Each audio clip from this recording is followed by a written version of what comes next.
Scottsdale, Arizona, where some of the best prospects in all of minor league baseball descend, including #1 pick Bryce Harper, to enhance their skills, showcase their talents, and win a title. We're bringing you the 2010 Arizona Fall League Championship game, next on MLB Network.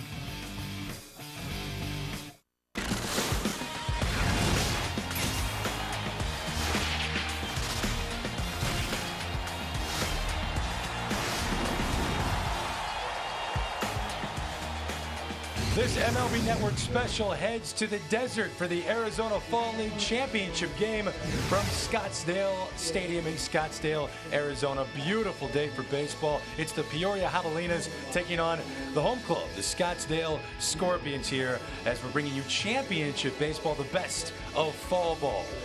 Some history behind the Arizona Fall League. It was created by Major League Baseball in 1992. Over 1,800 players have reached Major League Baseball that have participated in the AFL, and Roland Heeman deserves a lot of credit. He's considered the architect of the Fall League. Two divisions in the Arizona Fall League, a West and an Eastern division. Scottsdale won the East, 8 games over 500, and the Peoria Javelinas, they were 20-10. So here's the battle of East versus West, our Arizona Fall League Championship game. And we bring you inside the broadcast booth. Hello, everyone. I'm Greg Amsinger. The real story of this game, you're tuning in, you want to watch Bryce Harper, the #1 pick of the 2010 Major League Baseball draft, just turned 18 years old, left high school early, selected by the Washington Nationals. He's going to start this game, play right field for Scottsdale, and he's going to bat 7th in their lineup. I had a chance to talk to Bryce Harper, who's about to make his pro national TV debut, about playing in a championship game already at this early age, and the increased level of competition since he arrived here in Arizona. It's just a great experience to be out here, and to be able to play in the championship game today. It's just a great experience to come out here and play against all the great guys that we're playing against, playing with all the great guys, and just be able to start in this lineup is just spectacular. It's definitely jumped. It's just I'm trying to go up there and get fastballs and seeing stuff up, change up curveballs up, laying off the off speed down the dirt. It's kind of hard, playing 2 times a week and going out there and facing 95 to 98, So, I'm just trying to get up there, have some good at-bats. I hack a lot, so, I go up there and I'm hacking, playing 2 times a week. So, if I get 3 at-bats a game, 4 at-bats a game, it's great. And I'm joined in the booth by Dave Valley and MLB.com reporter Jonathan Mayo. Yeah, he hacks a lot, but that's good. We want to watch this kid. We've heard so much about Bryce Harper. We finally get to watch him play. And if there are any skeptics, all they have to do is come to the ballpark and watch this young man swing a bat in batting practice. The ball jumps off of his bat. But the thing that impresses me the most is his presence out on the baseball field. It reminds me of the #1 pick of 1987, Ken Griffey Jr. When Jr. was 17 years old, he put on a baseball uniform, was on a big league field. He belonged there. The same is true of Bryce Harper. Tremendous presence. But I think I need to see a birth certificate. 18 years old? Yeah, he's definitely a man-child out there. I mean, he looks like he belongs physically, but also kind of emotionally in a lot of ways. He's got a ton of nervous energy. Playing twice a week has not necessarily been good for him. They have to kind of keep him tethered down to make sure he doesn't go too crazy. But when he's out there, he goes all out. And as much as his physical skills will stand out, and you'll see the power, the arm, he runs well for a guy his size. This is a guy who plays old-school baseball, goes full tilt on every single pitch. He's not the only talented prospect in this game, loaded with talent. On his same team at first base, Brandon Belt of the Giants organization. Jonathan, some people think he may be the best hitter here at the Arizona Fall League. He certainly has maybe the most advanced approach out there. Unbelievable plate discipline. I don't know if there's another player in minor league baseball who's improved his profile more than Brandon Belt did. 5th-round pick out of 2009 out of University of Texas. I don't think there were a ton of expectations. He ended up playing 3 levels where he made it up to AAA. Now he's knocking on the big league door. He had maybe the best offensive season in minor league baseball this year. There's a good chance he could walk away this spring with a job as a Giants first baseman in 2011. Well, Brandon Belt is a great young left-handed hitter, but I want to talk about another guy, the MVP of the Arizona Fall League, Dustin Ackley. Last year, he was the 2nd player behind Steven Strasburg picked in the draft, a 3-time All All-American. What did he do in the Arizona Fall League? All he did was hit .424 to lead the league, led the league in runs, on-base percentage, and slugging. He came off of Tommy John surgery back in 2008. He's learning a new position over at second base, but he's very athletic, and the scouts will tell you there's no question they feel that he's going to excel at that position at the big league level. He's batting in the 3 spot for the Peoria Ball Club. This is going to be a lot of fun. Big name talent coming to you from Scottsdale, Arizona. We've got lineups. First pitch coming up. Look at the names that have participated in the AFL, and look at the face of the guy you're about to watch play live, Bryce Harper. We're back after this.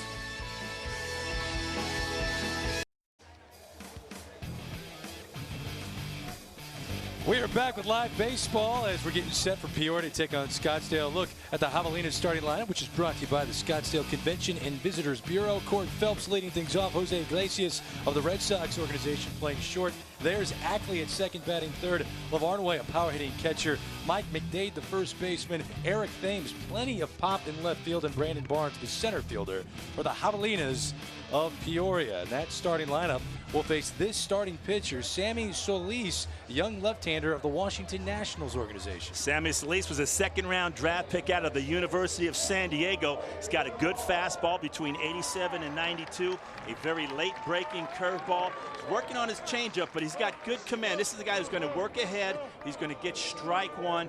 He's very well-grounded as a young man. Good poise out on the mound. Yeah, and I think it's a good matchup for Scottsdale because you're going to see a lot of left-handed bats for Peoria, not here in Cord Phelps leading off, but after that, and I think it'll be an interesting challenge for some of those left-handed hitters to face Solis. So the first pitch of the game, swing and a miss from Cord Phelps, who's had a great fall league. He's part of the Cleveland Indians organization. Hit .367 in the AFL, 3 home runs and 10 RBIs, leading things off, playing third base for Peoria, and that one misses.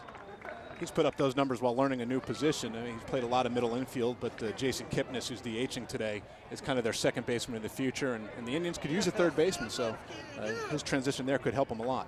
Sammy Solis on the hill. He's throwing to Derek Norris. Now, they're, I guess, somewhat familiar with each other. It had something to do with why Norris is behind the plate. Derek Norris, also a member of that Washington Nationals organization. But Solis, once again, just drafted in 2010 as this one's fouled back. The count even at 2-2. Cord Phelps last season hit .308, spending some time between AA Akron and AAA Columbus. Got a very nice short stroke, but he has climbed that ladder very quickly through that Cleveland Indian organization. In the minors, he had .308 in 2010. This is a bullet. But there's Lombardozzi with a throw across, and there's one up, one down. Let's take a look at the defensive alignment, and this is brought to you by the Scottsdale Convention and Visitors Bureau. Mark Krause in the outfield, Charlie Blackman and Bryce Harper playing right for Scottsdale. Connor Gillespie, Charlie Culberson at second, and Brandon Belt, all 3 guys members of the San Francisco Giants minor league system. And then Lombardozzi, Norris, and Solis are all the Washington Nationals.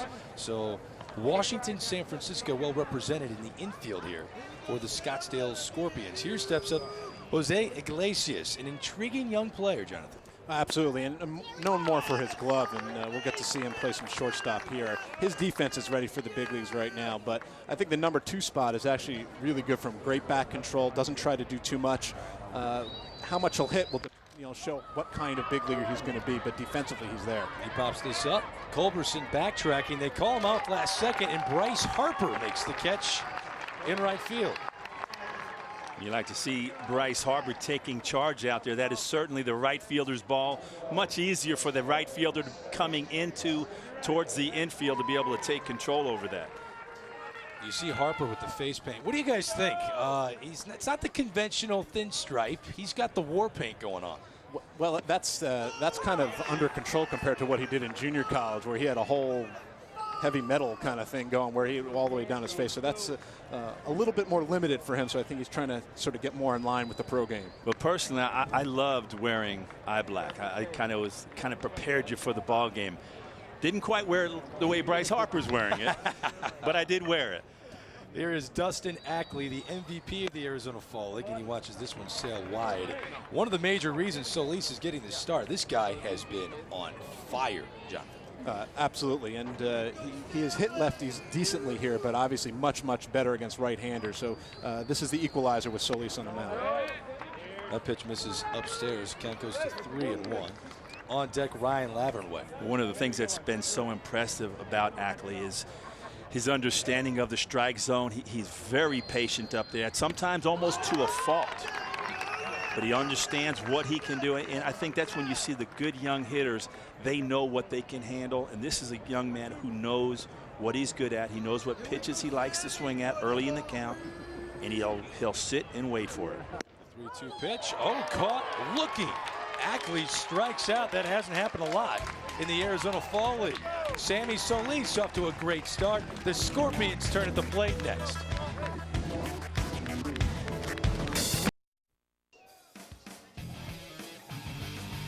And we're back with the lineup for the Scottsdale Scorpions, which is brought to you by the Scottsdale Convention and Visitors Bureau. Lombardozzi leads things off. Charlie Culberson's had a great AFL playing second base. There's Belt, Norris, Krause, and Bryce Harper's batting seventh, playing right field. Connor Gillespie out of that San Francisco Giant organization is playing third and hitting eighth. This lineup will face Kyle Greenwald, young right-hander of the Houston Astros organization. Yeah, nothing too fancy about Greenwald. He's going to come right at you. Pretty decent fastball, about 89 to 92. Breaking ball, changeup. He's going to be around the plate, and he's going to throw a lot of strikes. So Scottsdale, they've got to be ready to swing the bat because he's the kind of guy that likes to get up 0-2, and then he can play with you. He had 27 starts in single-A Lancaster. Went 8-7 with a 5.93 ERA. He's been much better in fall ball as Lombardozzi bloops this one to left field. It's going to hang in the air, and Eric Thames puts it away for the first out. It should be pointed out that if you can have an ERA under 6 in Lancaster, you're doing okay. That place is right? It's a bandbox. It's one of the best hitters parks in minor league baseball. So you have to take those numbers with a grain of salt. And if you can have any kind of success there, he's going to do okay as he moves up. And the bandbox is a great place for a sinker ball pitcher like Greenwald. He's going to keep the ball on the ground, keep his infielders busy. Here's Charlie Culberson. 366 batting average in the Arizona Fall League, 6th in the league. He was the 51st overall pick by the Giants in the 07 draft. And that one catches the corner from Kyle Greenwald.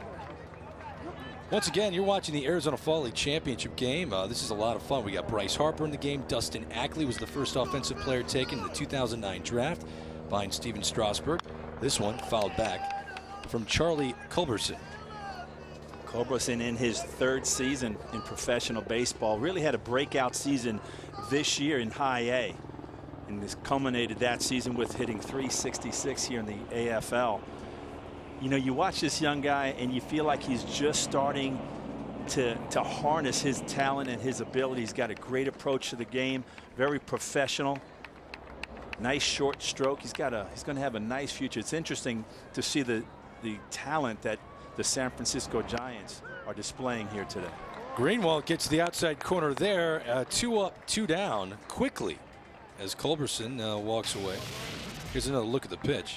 This is that two-seamer that comes back over that outside corner. Tough pitch for a right-hander, but you tip your hat to Greenwald being able to show that type of command with a two-seamer on the outside corner. And that's what he's got to do really to be successful, because his stuff isn't going to overpower people too much. In steps Brandon Belt as this one's fouled off, swinging at the first pitch. This guy has been on a torrid pace. We talked about him in the open of the show.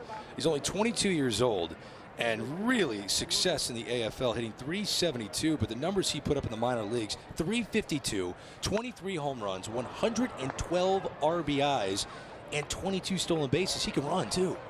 Sneaky fast. He's a good base runner. He's not exceptionally quick, but he's smart. He's a baseball player, has a tremendous approach up at the plate. Wow. Kyle Greenwald making it sound smart here in the booth, huh, guys? 2 strikeouts in the first, and we are scoreless after 1.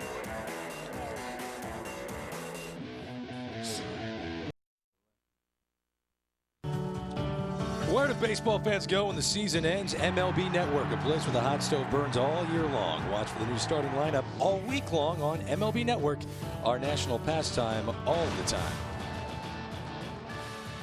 Back at Scottsdale Stadium, good crowd on hand. It's a family affair here, as they really do enjoy live baseball in November. Very rare, hard to find. Sammy Solis getting things started. On the mound, he is working against a young man named Ryan Lavarnway, catcher, but a pretty good 2010, Dave Valley. He certainly did. He's starting to really show some power that he showed back in college. He had 33 home runs at Yale University, led the collegiate league in hitting in 1 year, but this past season, 22 home runs, 102 RBIs. He's starting to really develop behind the plate as well. He's got a little above average arm, and I did talk with him before the ball game, and I have to apologize, Mrs. Lavarnway. It wasn't me who was talking about the lack of speed that your son has. Ryan was all over me. He's like, hey, because he was in the Rising Stars game. Yeah. And he said, hey, as soon as he saw me, he walks over. He said, hey, my mom said you guys were all over me about my speed. I said, it wasn't me. It wasn't me. I'm a catcher. I would never do that to you. Yeah, there's a bond there of all catchers. You would never go there.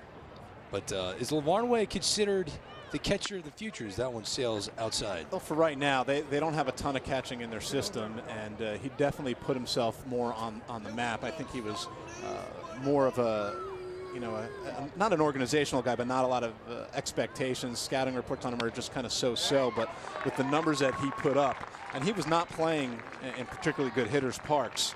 I think now they're looking at him obviously a little more seriously as a legitimate prospect, and they'll continue to work on the catching part of his game. And not everyone has the defensive skills of Dave Valley, so he's got a ways to go. What is this on the scouting report? Fringy receiver. What does that mean? Fringy is a good catch-all phrase that scouts like to use. It basically gets kind of in between below average, and it's not quite average. Now, keep in mind, when you say someone's an average receiver, that sounds kind of not so good, right? But actually being an average receiver, if you can hit 22, 102, means you can play in the big that means leagues. you're an everyday catcher in the big league. So, average is actually not a terrible grade. So Lavarnway on base after a walk. And the one thing is, if he can start to develop that his receiving capabilities, you start to project those 22 home runs that he had this year, playing at Fenway Park with that short porch out and left. It kind of changes the parameters for him. Adam Lowen steps up to the plate. What a story here as he breaks his bat, and that is going to drop in for the first hit of this ball game. 2 on to start the top of the second for Peoria. Boy, that bat traveled a long way down the right field into the stands. Nobody was hurt right there, but that bat just exploded in half off the bat of Adam Lowen. Big, strong right field. This guy used to be a pitcher, was a pitcher in the minor leagues for 6 years, converted into an outfielder. I was talking to him prior to the game. He says he likes having that piece of wood in his hands. Right there, he ended up with 2 pieces of wood. Yeah, he certainly did. I mean, for a guy who hasn't been hitting for that long, to go the other way against a tough lefty like that. Mike McDade grounds to third. It could have been a double play, but Brandon Belt unable to dig it out of the dirt. Brandon Belt, a very slick fielding first baseman over there. Tried to pick it to his backhand, unable to do so. A run will score on the play. The throwing error. And it is 1-0 Peoria. Take another look at this. Connor Gillespie over third gets it to Culberson with the throw in the dirt, and Belt unable to corral it. You got to give Adam Lowen a little credit for that one, because Charlie Culberson, yes, he's getting used to the pivot at second, but you have what, 6'5" coming at you full bore, takeout slide. I think that had a lot to do with that errant throw. Yeah, you could tell he really didn't get that good extension when he released the ball towards first base. In steps Jason Kipnis of the Cleveland Indians organization. And this is a kid that has put up great numbers in the minors, but struggling a little bit here in the AFL. Started very slow, but was red hot at the end. I think he finished off with 6 straight multi-hit games to finish things up, and was kind of more or less back to where he was during the minor league season. He got his average up to 295, and he was staring at about 100 when he first started. Yeah, ended up with 19 RBIs, not so bad. He sends this one to left field, gives it a ride. Kraus going back to the track, makes the catch for the second out here in the second. Mike McDade went back to second, did not tag on the play. Not exactly fleet of foot is the first baseman for Peoria, Mike McDade. So the Javelinas are on the board thanks to a throwing error. Eric Thames of the Blue Jays organization will step in. Plenty of power in his bat. And that one catches the corner from Sammy Solis. Thames is a very strong blend of both power and speed. From the left side, he can really get down that first base line. 3 home runs in the Arizona Fall League. Takes this one upstairs in the minor leagues. He had 288 with 27 home runs, 104 RBIs. The knock on this guy, Eric Thames, strikes out a lot. Well, that's a question with some of these young guys with a lot of raw powers. Will he make consistent enough contact as he moves up the ladder to tap into that power? Being strong is great, but you know, if you can't recognize pitches and turn it around and use it, that's why you get a lot of guys who spend a lot of time in the minors with power but never get up there. And you see these numbers, Jonathan, and if you're a fan of the Blue Jays, you're like, wow, we've got this guy in our system. Is this guy, Eric Thames, considered a top prospect that they think could be in their outfield in a year or two? Well, he's here. I mean, just by being here, they obviously have some hope for him, or they want to evaluate him a little bit further in terms of how he's going to do against higher levels of competition. And he's going to need to work on his pitch recognition and his plate discipline if he's going to have any kind of regular role at the big league level. 2-2 pitch with 2 away. Popped up. Sent to right. Here's Bryce Harper. Camps under it and makes the catch. Peoria gets on the board thanks to a defensive miscue. 1-0 to score. Bryce Harper will hit if someone reaches. That's next.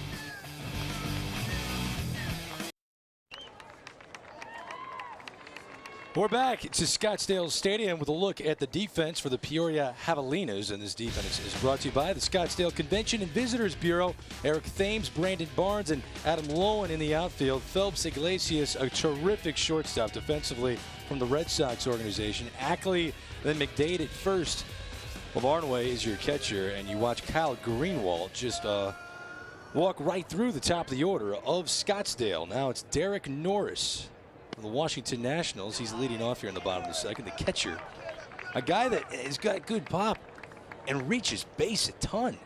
Yeah, almost too much. You know, we talked about Ackley being too patient at times. Norris definitely has done that in the early stages of his career, where he just sits around and waits for too long for a pitch to drive. And with the guy hitting in the middle of the lineup with that kind of power, and he is an offensive-minded catcher with that kind of big league potential, he's going to need to be a little bit more aggressive when the right pitch comes. Yeah, there's going to be times as a hitter you need to pick your spot. Here's Cord Phelps, makes the throw across, and the ball gets past McDade at first, who's trying to stretch. They'll probably rule that as single. We'll see. Is that a catcher with great speed? I was about to say, Dave. Yes, this is a high chopper right here. Gets off a throw, runs into the first base side of the bag. I'm not quite sure if McDade didn't stretch prior to that ball actually getting there.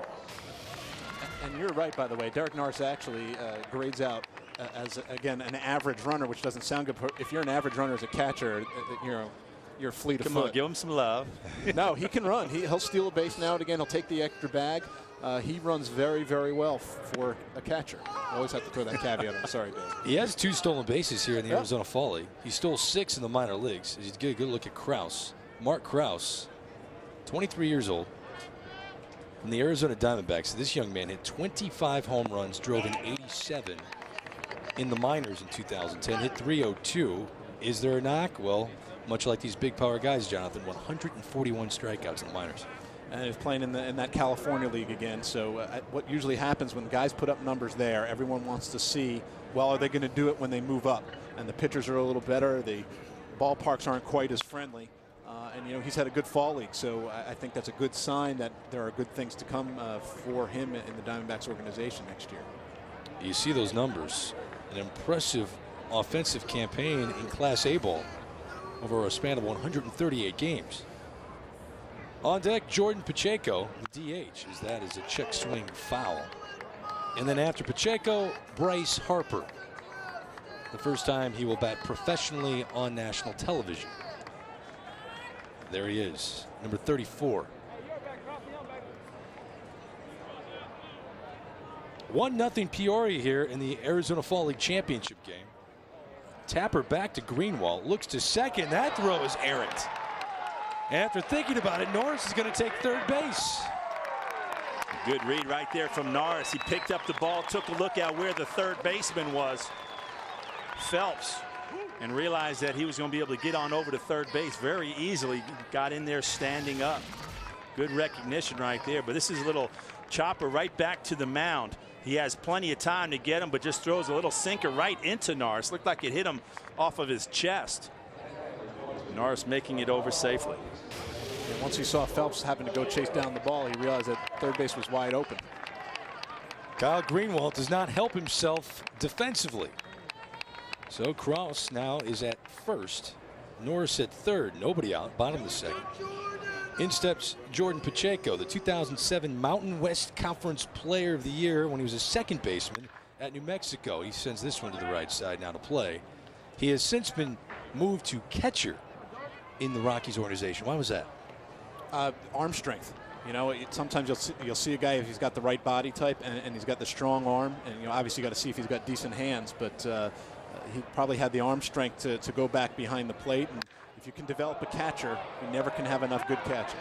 Sends this to center. Brandon Barnes going to make the catch. This will get the job done. And tagging is Kraus to second as we see Norris score. We're tied 1-1. Some heads up base running from Kraus from first base. I like seeing that. I like seeing young players being aware of the situation, recognizing that center fielder's got his back towards the infield, making it over to second base easily, and now he's in scoring position. Here we go. Bryce Harper digs in. Now that the Scottsdale Scorpions have tied things up at 1, he just turned 18 years old. First overall pick by the Washington Nationals in this past draft. We have heard so many amazing tales about this young man. Here he is with a man in scoring position. Swinging at the first pitch, and he has got a base knock to left. Will it score a run? Yes, it will. Kraus scores. One pitch for Bryce Harper. He comes through, and he gives the Scorpions a 2-1 lead. Well, we talked about this guy not getting cheated up at the plate.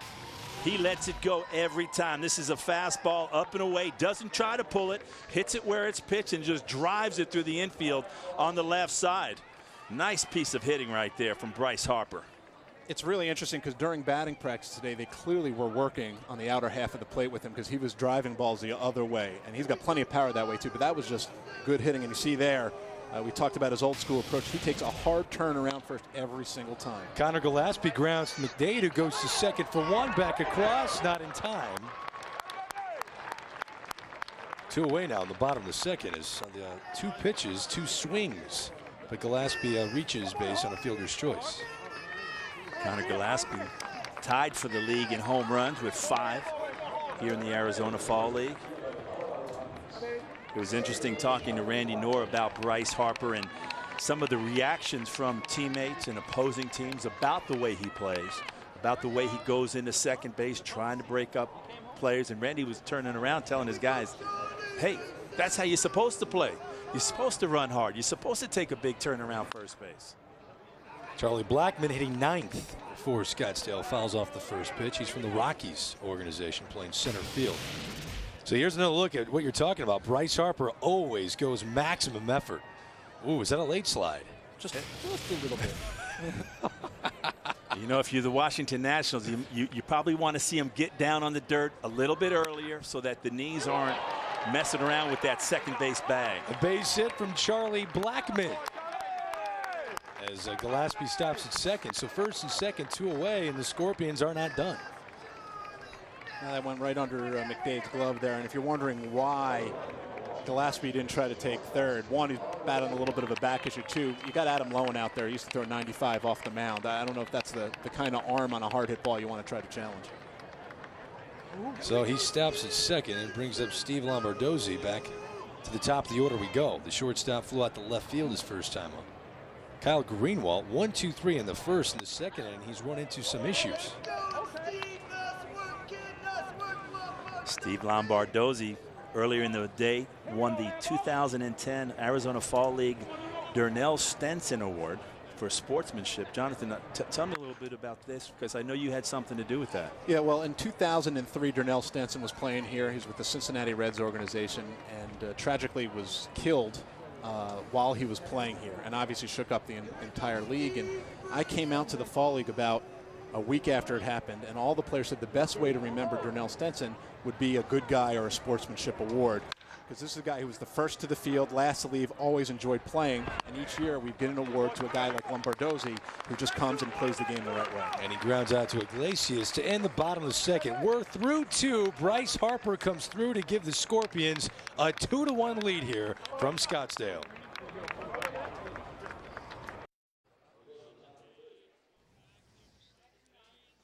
Welcome back to the Arizona Fall League Championship. Look who it is. Tommy Lasorda, 21 seasons as the skipper of the Los Angeles Dodgers. 4 NL pennants, 2 World Series titles. He threw out the ceremonial first pitch before this AFL Championship game. Look at Tommy. All animated, fired up. He's in the area for a reunion of the gold medal baseball team in 2000, the Olympic squad.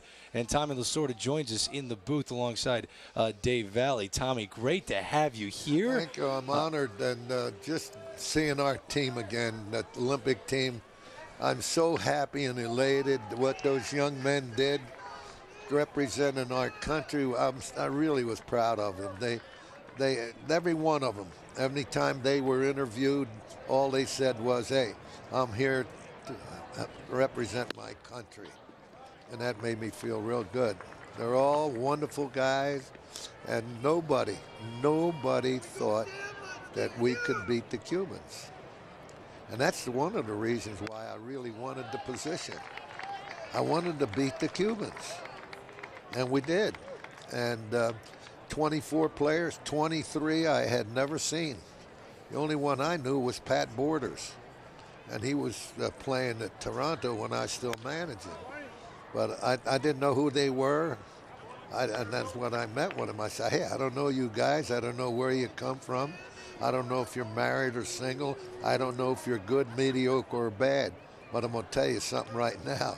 When this thing's over, the whole world's going to know who you are, because you're going to bring that gold medal where it belongs in baseball to the United States." And they did, as we see Solis get the strikeout. He strikes out Brandon Barnes, the 9-hole hitter for the Peoria Javelinas, and Cord Phelps, the third baseman from the Indians, will step back up to the plate here for Peoria. Dave, you had a question for Tom? Yeah, Tommy, you've done so much. You've accomplished so much in this great game of baseball. I know you feel like I do, is just being blessed to be a part of this. Where does that team, where does that accomplishment of winning the gold stack up in your resume? Well, you know, here's what I said when I received the position. I said, this is bigger, to me, it's bigger than the World Series. This is bigger than the 60-plus years I've been with the Dodgers. This is bigger than Major League Baseball. And people thought I was wacky for talking like that. I said, hey, when we won a World Championship, the Dodger fans were happy, but the Reds weren't. The Padres weren't. You win that gold medal and all of America's happy. You're doing something for your country. And, you know, they said that coaches do not get medals in the Olympics. That's the truth. And people felt sorry for me that I didn't get a medal. I say, hey, I got my medal when I saw them put the medal around our players. I got my medal when that raised that American flag, and I got my medal when they played our national anthem. I'm telling you, I cried. I cried because I knew one thing. I had done something for my country. I'm getting goosebumps right now. I can listen to this guy talk all day. We're through the top of the third, going to the bottom half. Tommy, stick around for another half inning. We're back with Tommy Lasorda after this. And we're back at the Arizona Fall League Championship game. Pleased to be joined by Hall of Famer Tommy Lasorda, who led the 2000 U.S. Olympic team to gold. This is how it ended against Cuba. Final score 4-0. The celebration was on, and Tommy has been very involved in international baseball, World Baseball Classic as well. And as we're back to Scottsdale Stadium, getting set for the bottom of the third between the Scorpions and the Javelinas.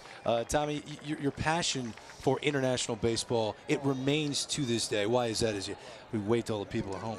Well, the reason why, because, you know, I went to Japan many, many years ago and worked with the Tokyo Giants.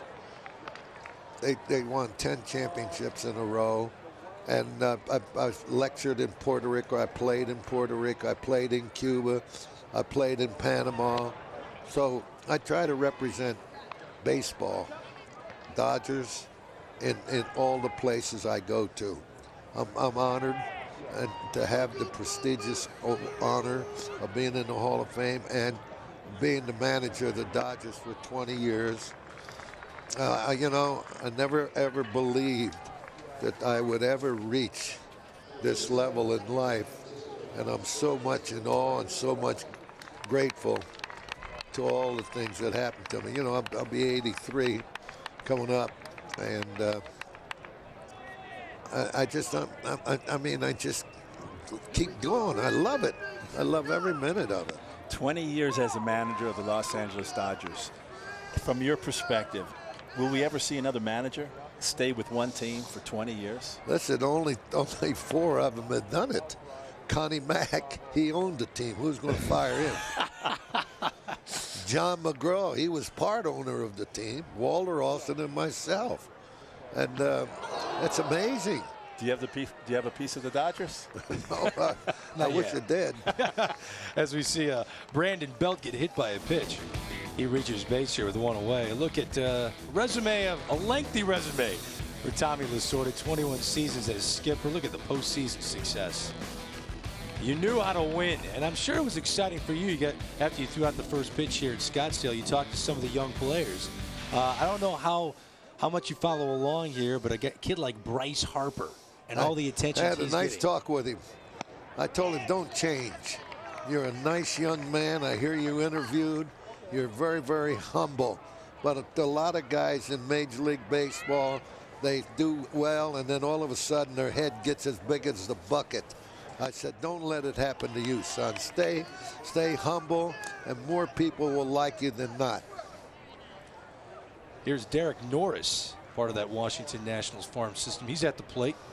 Singled his first time, ahead of the count 2-0 here in the bottom of the third, 1 away. This one's grounded He's foul. got a quick swing, this guy. Got good bat speed. Yeah, he's a catcher. On base percentage over 400. But we're trying to give you a shot of Bryce Harper. There he is. What do you think of the face paint? He really goes, he likes, it's not the typical thin stripe under the eyes, Tommy. Yeah, I know. I noticed that. So should he keep that the same too? Huh? You told him to stay just like he is. Should he? That's right. This one's given a ride to center field. Brandon Barnes tracks it down. How are you guys doing here in Arizona? Coming here and doing this game. It's great. It's wonderful for us. And I'm sure Dave would agree. It's exciting to see the next level of young baseball superstars. Very impressive. They are good-looking players, and also Pennsylvania, New York, Ohio, Wisconsin. They see these guys playing in this beautiful weather. They all start coming out. And what's been impressive to me is you got an 18-year-old young man. You've got guys in their upper 20s, all competing, all playing, all continuing to develop down here in the area of Scottsdale, which I know for me, I left Seattle a couple of days ago. I couldn't wait to get down to Scottsdale. Yeah. All the dreams. You know, when I was about 14 years old, I used to actually dream I was pitching for the Yankees. And then all of a sudden, I'd feel my mother shaking me and say, wake up, Tommy. Got time to go to school. I said, why did she leave me alone? Why did she take me away from that dream? It was so real. And then one day in Yankee Stadium, the manager walked out and signaled for the left-hander, and I took the long walk in from the bullpen to the mound. And I looked around like this, and I said, I've been here before, but in my dreams. And that's what I tell youngsters. Hey, dream. Dreams become realities. You can be whatever you want to be in this country. All you got to do is want it. All you got to do is pay the price. And the price of success can only come through the avenue of hard work. That's the thing I try to tell players. Krause with a base knock to right field. Man, I could listen to that. It's great stuff. And Tommy Lasorda, the Hall of Famer, joins us here in the booth. 2 on, 2 away in the bottom of the third. Jordan Pacheco is stepping to the plate with Bryce Harper on deck. Oh, I want to see that Bryce Harper hit. Did you get a chance to see him take BP before the game? No, I didn't. But he put on a show. I saw him in TVs and swinging. That was enough for me. The swing that he has, the speed that he has, and the balance that he has, he's going to be a great hitter in the big leagues. He's got Kirk Gibson type of power. Yeah, he's going to be a great player. And if he stays level-headed, that's the big thing.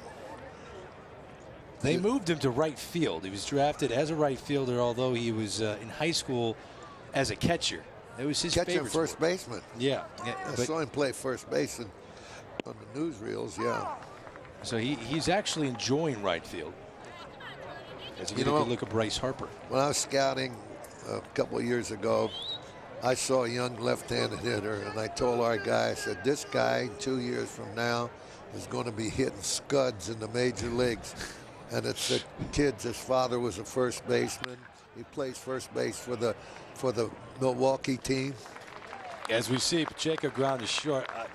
Tommy, this was fun. Tommy Lasorda, Hall of Famer. Thank you for stopping by. You guys. Thank we you. appreciate it. We're back to Scottsdale after this. Always a pleasure, sir. And just one thing, I'm proud of these players from the Olympics. They're great.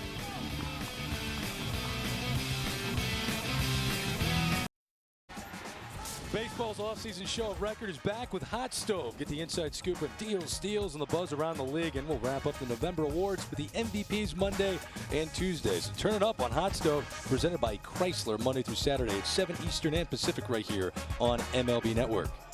Back to the action here, the 2010 Arizona Fall League Championship game. Dustin Ackley of the Seattle Mariners digging in to lead off the top of the fourth.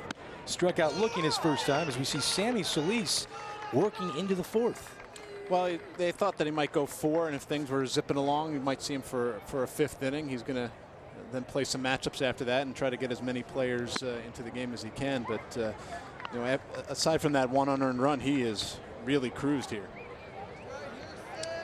Again, drafted in this past 2010 draft, Sammy Solis, second-round pick. He misses away to Dustin Ackley, who is patient. We talked about that earlier.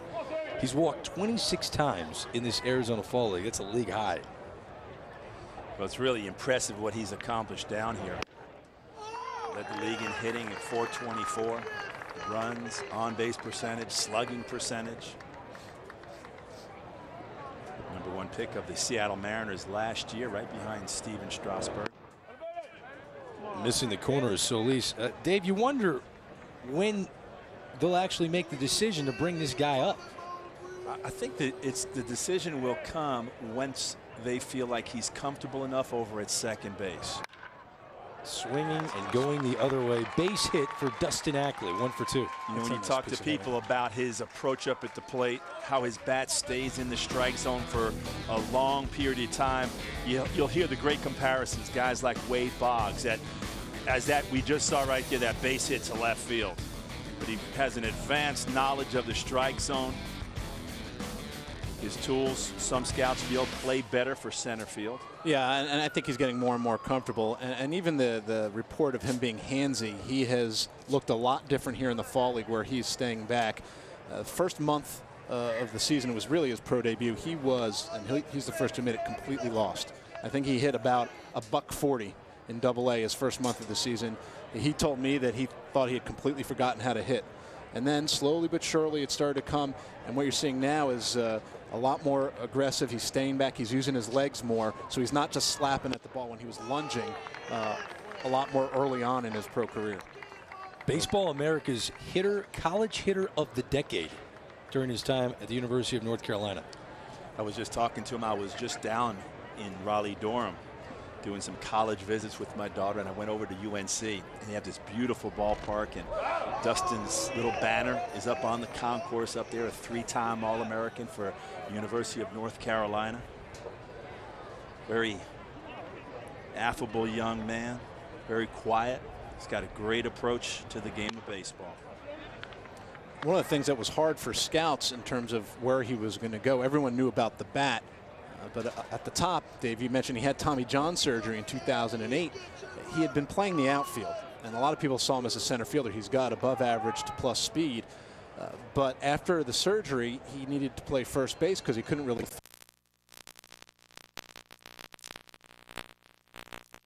of a first baseman in terms of his ability to drive the ball and hit for power. And he came here to the Fall League in 2009. And all he played was the outfield, and then they switched him to second base, during the winter and the spring. and that's, I think, where they hope will be his home, because his offensive skill set, I think, fits really well for second base if he can stay there. Well, when you look at his athletic skills, he's got great feet, as you mentioned, very quick. It's going to take a while to get the footwork down around second base bag for the double play turn. But he said that he has felt a tremendous amount of improvement from day one here at the Arizona Fall League till today. So he's excited about getting back down to spring training. Sammy Solis keeping an eye on Ackley for good reason. 5 stolen bases during the Arizona Fall League. He was never caught stealing. Ryan Lavarnway, the catcher, cleanup hitter, at the plate. 3-1 pitch is fouled back here. Dustin Ackley, getting back to him, he's at first base. His father played in the Boston Red Sox organization, and he grew up a fan of the St. Louis Cardinals. Now a member of the Seattle Mariners. When you look at the future of that club, a team that struggled, the worst team offensively in Major League Baseball, the Seattle Mariners, boy, would they love to see a young guy that can just tear it up, almost put up a la Ichiro numbers as Solis comes back to strike out Lavarnway for the first out in the top of the 4th. Well, and Dustin Ackley very quickly moved through their minor league system. He ended the season at Tacoma, which is Seattle's AAA affiliate. So you know they'd like to get him there as quickly as possible, but you certainly want to build upon success. You don't want to just start to rush guys for the sake of getting them there. I think a lot of people felt that he was rushed by sending him to Double-A right off the bat. Why not send him to the California League for a month? And when he started out hitting nothing, there were a lot of people said, we'll see. Keep in mind, not only was it new for him, but he was learning a new position on the fly and struggling there too. So he was struggling on both sides of the ball and did manage to come out of it, which is a credit to him. And it's going to be very interesting, I think, if he has a huge spring training, the pressure that's going to be put on the Mariners organization to have him be their starting second baseman, given the offensive struggles that they had this year. Adam Lowen at the plate now, swings through an off-speed pitch, 88 miles an hour. From Sammy Solis. You see Lowen's numbers, a single already today. He's the highest Canadian-born player ever drafted in a Major League Baseball draft. Just the 4th Canadian player ever drafted in the first round. But he was drafted as a pitcher. We talked about it earlier, a left-handed pitcher, and he's kind of recreated his big league career. Pitched for 6 years. He's having some trouble with the elbow. In fact, he still has 2 screws in there that he said they're going to go ahead and just leave him in there because he hasn't had any problems. It would take another surgery to remove those screws. And he said as long as it's not bothering him and his arm feels good, he's just going to go ahead and leave those screws in there and start swinging the bat. He looks like he can do it. He's a big boy. Yeah. And he's pretty athletic. He runs pretty well too, which you would think, a pitcher switching to a position, to be able to do that. The athleticism. Are you saying that? I know. I stopped myself. I stopped myself right there. But you don't expect him to run as well, as he does, especially given his size. It reminds me a lot of Brian Bogusevic and the Astros organization, who did the same thing, where he was he was a two-way star in college, and then was drafted as a pitcher by the Astros, and then they flipped him around, and I believe he made it up to make his big league debut as an outfielder, and he's an above-average runner. He steals bases. He plays a great outfield. It was as if he had never left. And for Lowen, how many years had it been since he had played any kind of position? High school, where in Canada, where he was from, there wasn't that much high school baseball to begin with. Pitch just misses the corner from Solis, who's been working it away from the left-handed hitting Lowen. Mike McDade, a switch hitter, the first baseman on deck. Another member of that Blue Jays organization. So the count runs full, 3-2. We're top of the 4th, 1 away. Peoria down a run to Scottsdale, fouled off. And when you talk about not having the repetitions as a hitter, to be able to start to get 200, 300 at-bats under your belt every year, I think you're going to start to see him make some big strides offensively. This at-bat right here against Solis, not an easy task. A check on Ackley at first base. This really is a lot of fun. If you're a fan of the game, you're watching some of the best prospects in all of minor league baseball participating in this game. You're looking at one of them, Dustin Ackley. Bryce Harper playing in right field right now for Scottsdale. Lowen fouls it to the left side. One of the interesting things as you look at this Arizona Fall League and you think of the guys that were here last year and where they ended up this year in 2010, guys like Buster Posey was here last year in the Rising Stars game. Buster, of course, ended up on the San Francisco Giants World Championship team. Low and another base hit. 2 quality at bats against a pretty good left-handed young arm in Sammy Solis. So Lowen is 2 for 2 as Peoria is trying to tie things up. Good speed at second base in Dustin Ackley. Jonathan, let's take a look at your top prospects here at the Arizona Fall League. Yeah, it was kind of a combination of prospect status along with performance here in the Fall League. Obviously, Harper, even though he only was playing twice a week, was clearly the best prospect here. Ackley, number 2, and a couple of left-handed pitchers in Montgomery and Benuelos come in right after that. Mike McDade swings at the first pitch and pops it up. Charlie Culberson, backpedaling, makes the catch for the second out.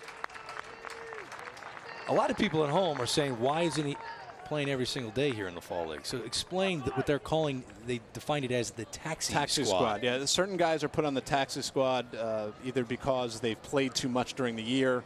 I think in the case of Bryce Harper, they didn't want to expose him too much. So the rules dictate that he's only allowed to play on Wednesdays and Saturdays. And in between, he did a lot of hanging over the railing on the top step of the dugout and pounding a ball into his glove and just waiting to get out there. And like he said, when he did get a chance, he was up there hacking almost like he was a pinch hitter every time. You know, you got to make it count. And he was not cheated very often in the Fall League. The one thing is, if you're only playing twice a week, to be able to have your timing at the plate is very difficult. So I almost feel like it'd be easier if he was out there playing every single day as opposed to just twice a week. Because, you know, Randy Knorr, his manager, finally had to tell him, hey, kid, get away from me, because he was like sitting in his back pocket wanting to talk baseball for 9 innings.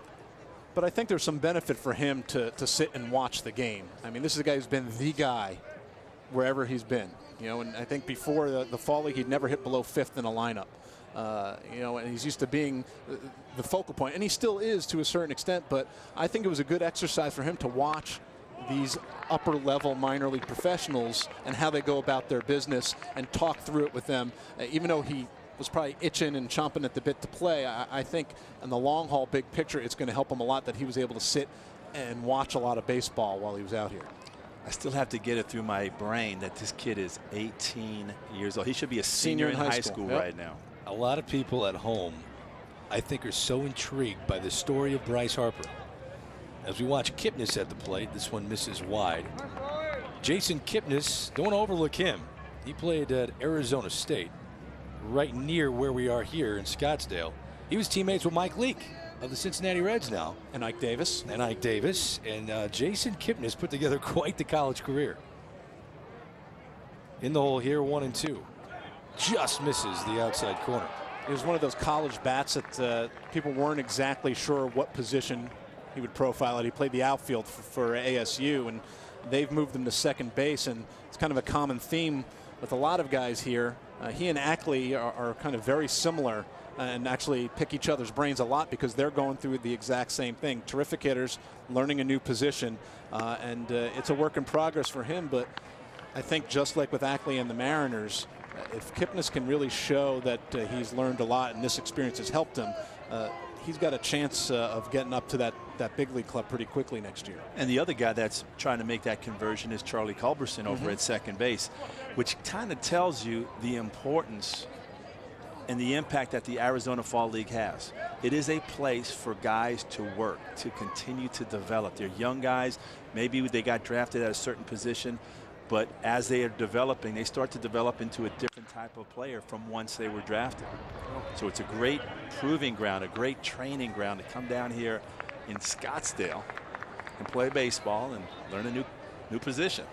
Like a laboratory for baseball. Let's see what works. Yeah, I mean, they call it a finishing school for a reason, and it's low key. They can get a lot of extra work, a lot of extra attention. You know, during the regular season, the minors, maybe it's about development, but they care about winning. Here, yeah, they want to win their games, but they also need to work on their stuff, and they can do that. Charlie Culberson trying to learn second, unable to come up with the play cleanly, and a run scores. Ackley running hard the whole way, was running on the pitch, rounds third, and scores on the air. Charlie Culberson's second error of this game. And that's one of the great characteristics of Dustin Ackley. He plays hard, he runs hard all the time. This is just a ground ball to Culberson. He kind of kicks it. Ackley never slows down, comes around. All of a sudden, Brandon Belt's a little surprised, but it is far too late. Ackley was already across the bag. Yeah, he didn't hesitate at all. Culberson may have been better suited to eat the baseball and make sure Ackley stayed at third. Obviously, he couldn't have known that he was going to be rounding so hard, but you could see Culberson on that play, and Mike Sarbo was saying that's something that they've worked on with him. He starts to turn his knee a little bit like he's already going towards first base, and you know, he did that before he had made sure he'd actually fielded the ball. It's a guy who's used to being on the other side of second base as a shortstop prior to now, and he still has a ways to go just to getting used to fielding the ball on the right side of the diamond. Peoria's 2 runs in this game have both come from errors from Charlie Culberson, the second baseman for Scottsdale. So it's 2-2 now here in the top of the 4th, 2 away, and you really can't fault Sammy Solis.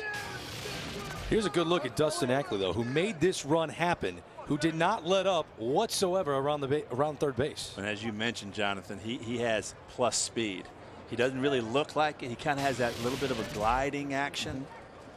But he can turn on the jets. That's why people thought he might be a center fielder, just because he could cover so much ground. Culberson gets another crack at it and puts away Eric Thames. We're going to the bottom of the 4th. Guess who's leading things off for Scottsdale? Bryce Harper. That's next.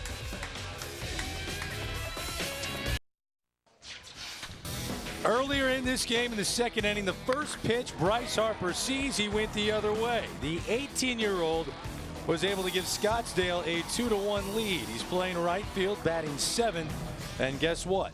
There he is, leading off here in the bottom of the 4th inning from Scottsdale Stadium. Bryce Harper, the #1 pick of the 2010 Major League Baseball draft by the Washington Nationals, making his pro debut on national television here at Scottsdale in the Arizona Fall League. He had over 340, 1 home run, 7 RBIs in 9 games played, and he's going to face a brand new pitcher for Peoria, Thomas Williamson, who's got a very unique story. He certainly does. I mean, talk about sort of a feel-good story that you see in the minor leagues. This is a guy who left baseball for 5 years, was slinging drinks at a bar in Tucson, saw some of the guys that he played with in the minors get up to the big leagues, looked around, I guess, at what he was doing and said, I'm better than some of these guys. I got to start working out. Worked out with his dad, got a minor league contract from the Mariners, and based on his work here, got put on the 40-man roster just a day or 2 ago.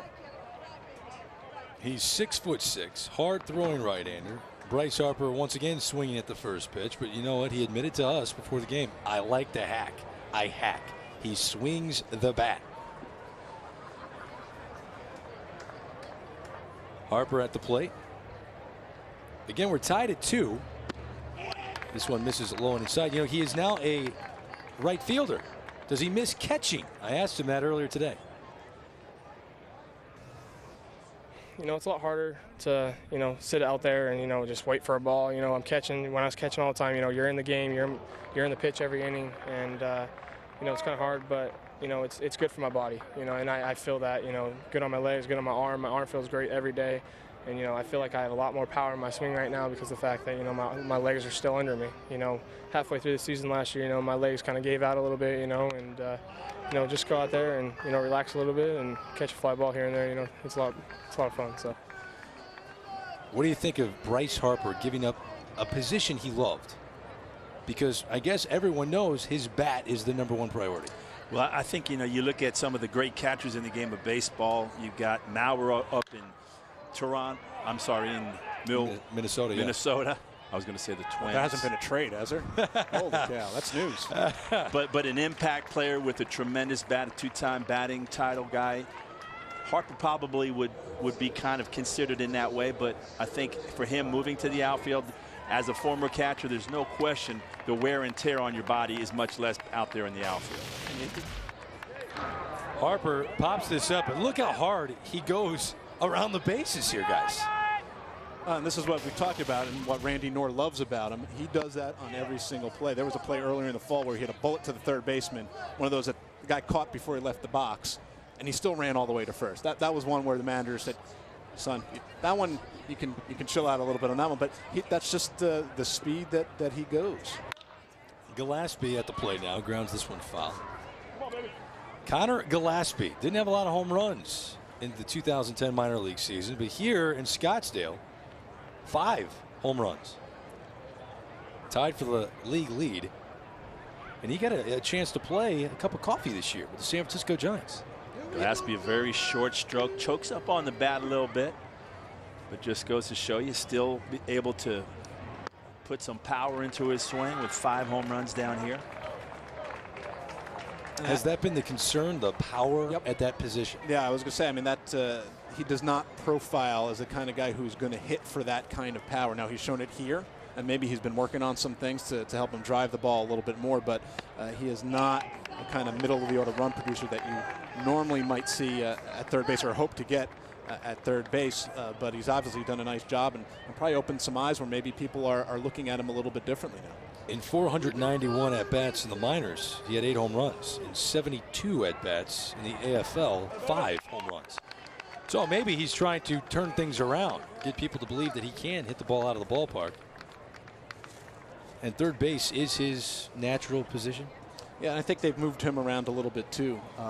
But yeah, you know, you probably could put him out in left field if you needed to. He runs decently enough, and he's athletic enough where I think he'd be fine. And he's okay at third base too. You know, so there isn't the need to move him. The guy like Charlie Culberson, he wasn't going to be a shortstop at the major league level, and that's part of the reason why they moved him over. Gillespie hitting here, 1 away, full count, bottom of the 4th, facing Williamson, the second pitcher used for Peoria. In a tied ball game, the Arizona Fall League Championship. Swing and a miss. Gillespie goes down hacking. There's that big, slow breaking ball from Williamson. Williamson, good fastball, big curveball, as you saw right there, and a changeup. This one, kind of a late break right there. Kind of hesitated and tried to pull the trigger, but just couldn't get anything on. Gillespie deserves credit. He recognized it was a breaking ball, but not quickly enough, I guess. So here's Charlie Blackman, the center fielder for Scottsdale. Former Georgia Tech Yellow Jacket, 24 years old. In the Rockies organization, does he remind you of anyone? He's got that open stance. I'm trying to think based on what the Rockies have had. Maybe a Brad Hop light. What do you think? No? I don't know that he's hit enough to deserve that kind of caught me a Hop one, especially when he was a minor leaguer. He hit pretty much everywhere he went.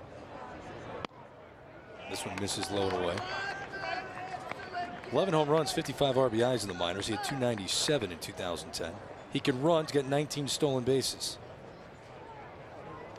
Here in the AFL, 3 home runs and 11 RBIs. That one low and inside, hooked into the corner, and it's a fair ball. Blackman going for 2, and he'll go in standing with 2 outs here in the bottom of the 4th. He did a very nice job turning on that pitch and yanking it down the line. And that's what he's done for most of his career. He doesn't have home run power necessarily, but more of an extra base guy.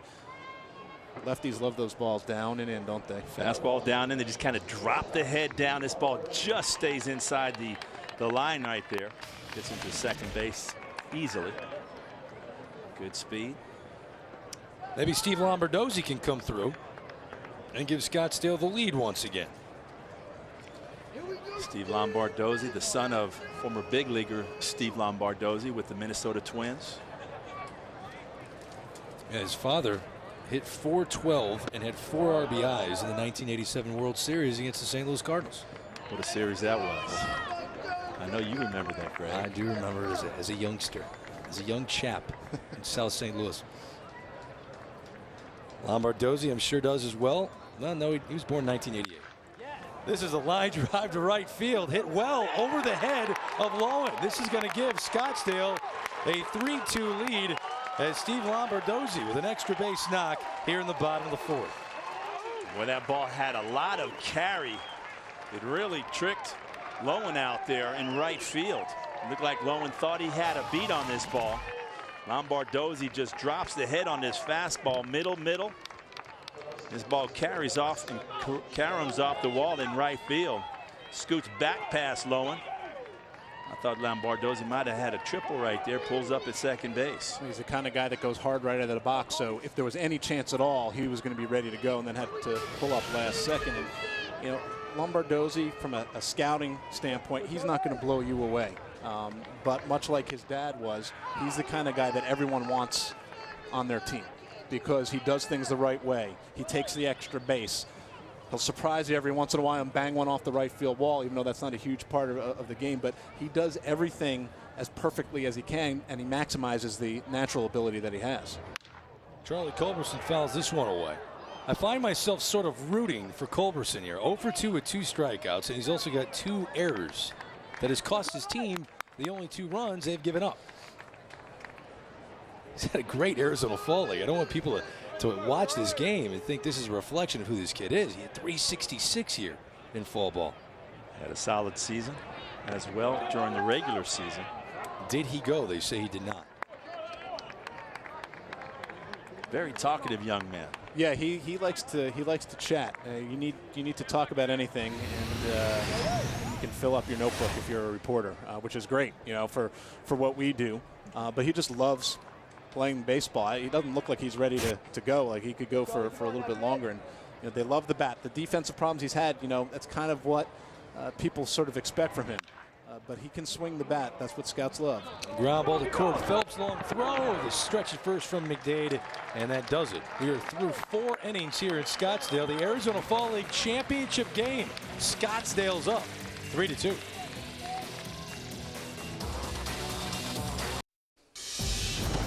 Tuesday, don't miss 2 all-new Prime 9s. The show not afraid to name baseball's best of the best. At 8, the Prime 9 greatest double play combos. Then at 8:30, the most unique uniforms of all time.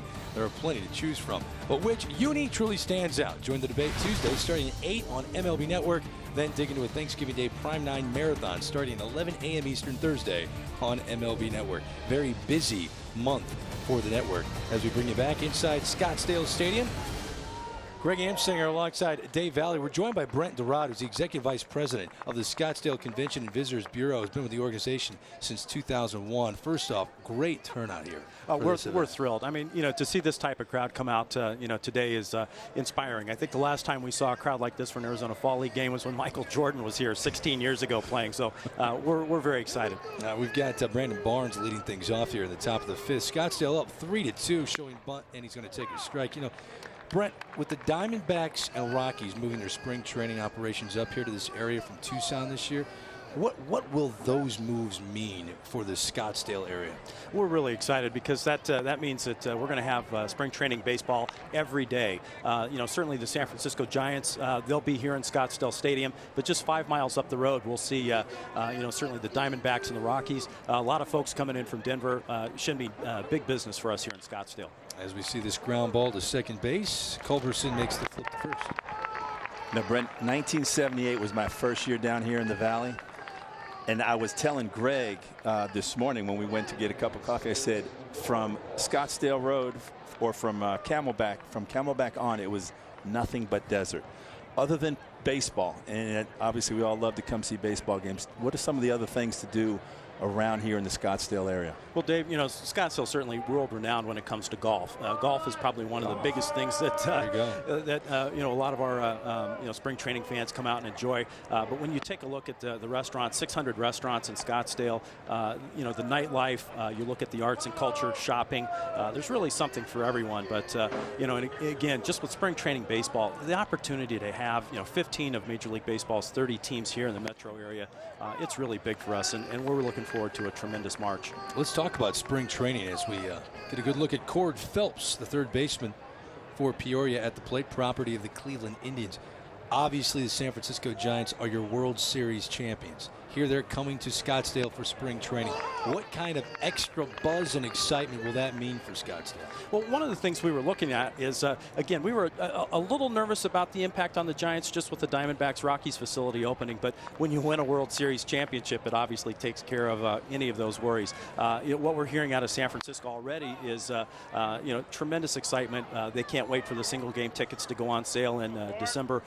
we're really looking forward to, I think, probably record-setting attendance. And the Giants, typically right along with the Cubs, draw the most each year. One of the interesting things to me, when I first, as I mentioned, I've been coming here since 1978 for spring training. Back then, it was really only the Cubs that really drew, but it seems like now each team is drawing people from their towns, their states into the valley. There's no question about it. And again, spring training baseball has really picked up in a major way out here over the last 10 years. When you look at the quality of the facilities and the number that have been built, along with, again, half the major league teams being out here, many fans come out, they enjoy their own team, but they'll travel around because in this metro area, you basically can see the 15 teams in a 45-minute drive from each other. Very unique and exciting. And again, March is our biggest month from a tourism perspective. It comes back to spring training baseball. New pitcher for Scottsdale, Cam McColio. This is the tallest pitcher here in Scottsdale. He's 6 feet 9 inches, 255 pounds in the Baltimore organization. He gave up a knock to Cord Phelps, who's at first base now with 1 out, facing Jose Iglesias. Once again here with Brent Durad, the Executive Vice President of the Scottsdale Convention and Visitors Bureau. You've been with the organization since 2001. That's a close play at first. They're going to call him out. The big fella, McColio, moving well on the mound there. The big fella with some quick feet right there. Got rid of it very quickly. Throws the ball right on the money. Belt applies a very quick snap tag, and he's got him. Look at this move. 6'9". That was right on the money. Great play there. So now 2 away as he faces Jose Iglesias of the Boston Red Sox. Quickly, we've got the All-Star game coming to this area. How are you preparing for that? We're really excited. I think having Major League Baseball's All-Star game here in July, what a great opportunity for us. There will be, certainly, activities throughout the metro area. Game will be downtown at Chase Field. We'll have the Fan Fest and all that. But as you can imagine, I think with the players, the owners, a lot of sponsors will be staying in Scottsdale, enjoying the restaurants and the nightlife. Great opportunity for us. July can be a little warm here, but again, what a great piece of business. We're thrilled to have the Midsummer Classic coming into Phoenix and Scottsdale. And how important is this Arizona Fall League to Scottsdale and the rest of the Metro Phoenix area? Again, the culture of baseball here through the Metro Phoenix area is really strong. To be able to come out and see the quality of baseball. There's a lot of avid baseball fans out here today. You may not know the names now, other than perhaps Bryce Harper, but what a great opportunity. Brent Durad, thank you so much. We appreciate your time. And Brent, before you leave, can I get your card in case I want to play some golf? Hey, I'll set you up. No problem, Dave. Man, you got it. 3-2 Scorpions. Back to Scottsdale after this.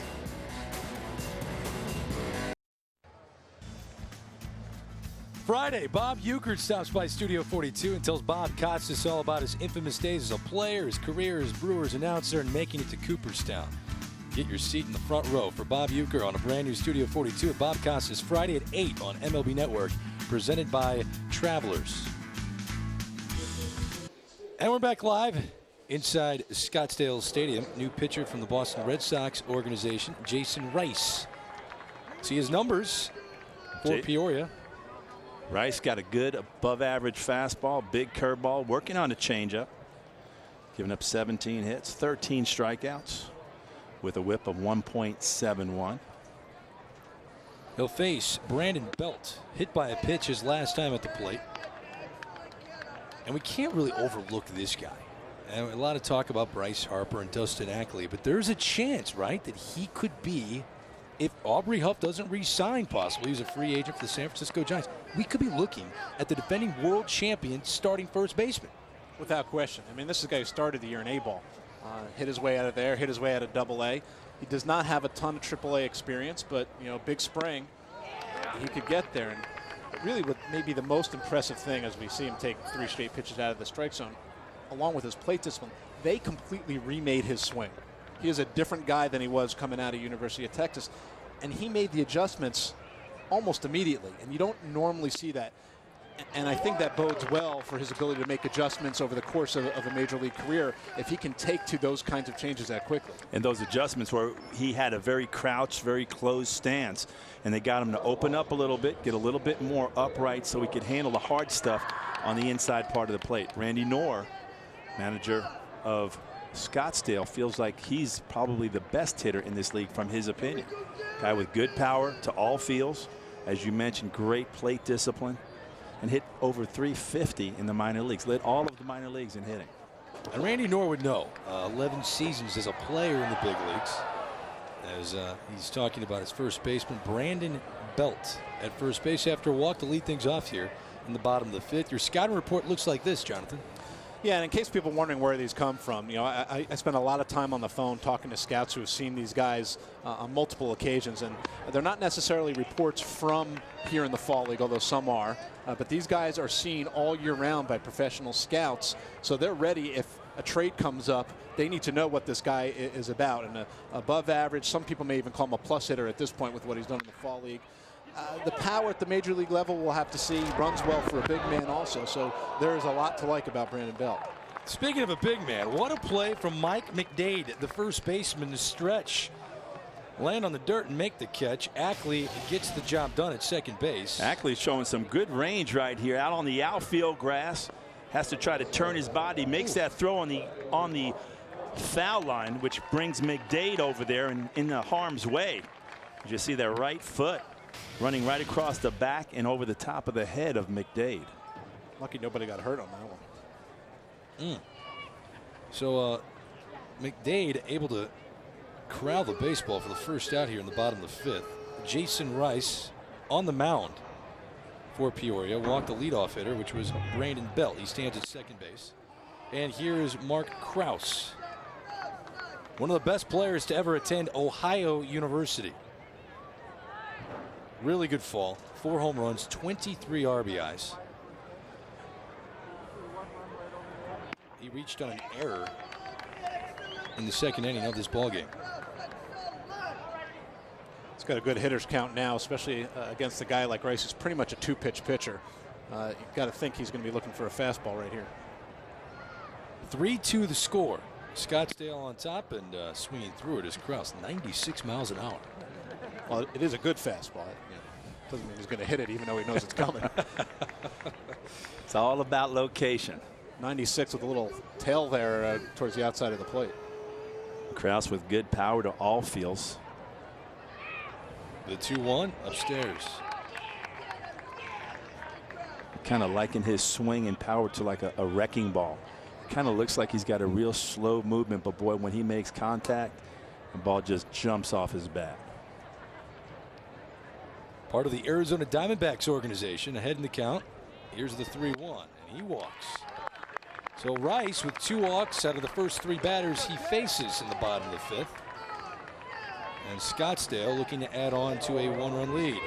And one of the last things to come for young power pitchers is fastball command, and that can hold a lot of guys up in their ascension to the big leagues. And we're seeing right now that Rice is having a little bit of difficulty. I mean, he had that one really nice fastball on the outside part on the 2-0 count, but he's having a little trouble locating right now.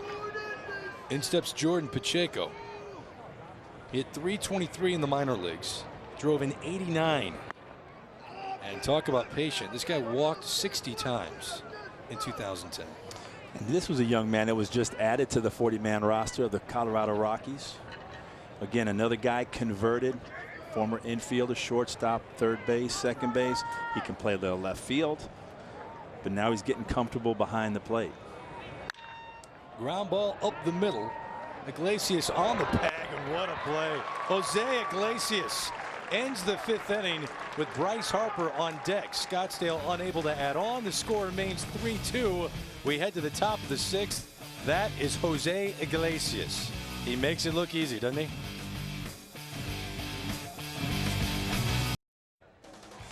Baseball's greatest moments, we rank them, you watch them on MLB Network Countdown this Wednesday. At 8, relive the year's biggest game-ending celebrations with the top 50 walk-off wins of 2010. And then at 9, see the moments that will be argued about forever, the 40 most controversial calls in history. Watch 2 all-new MLB Network Countdowns Wednesday, beginning at 8.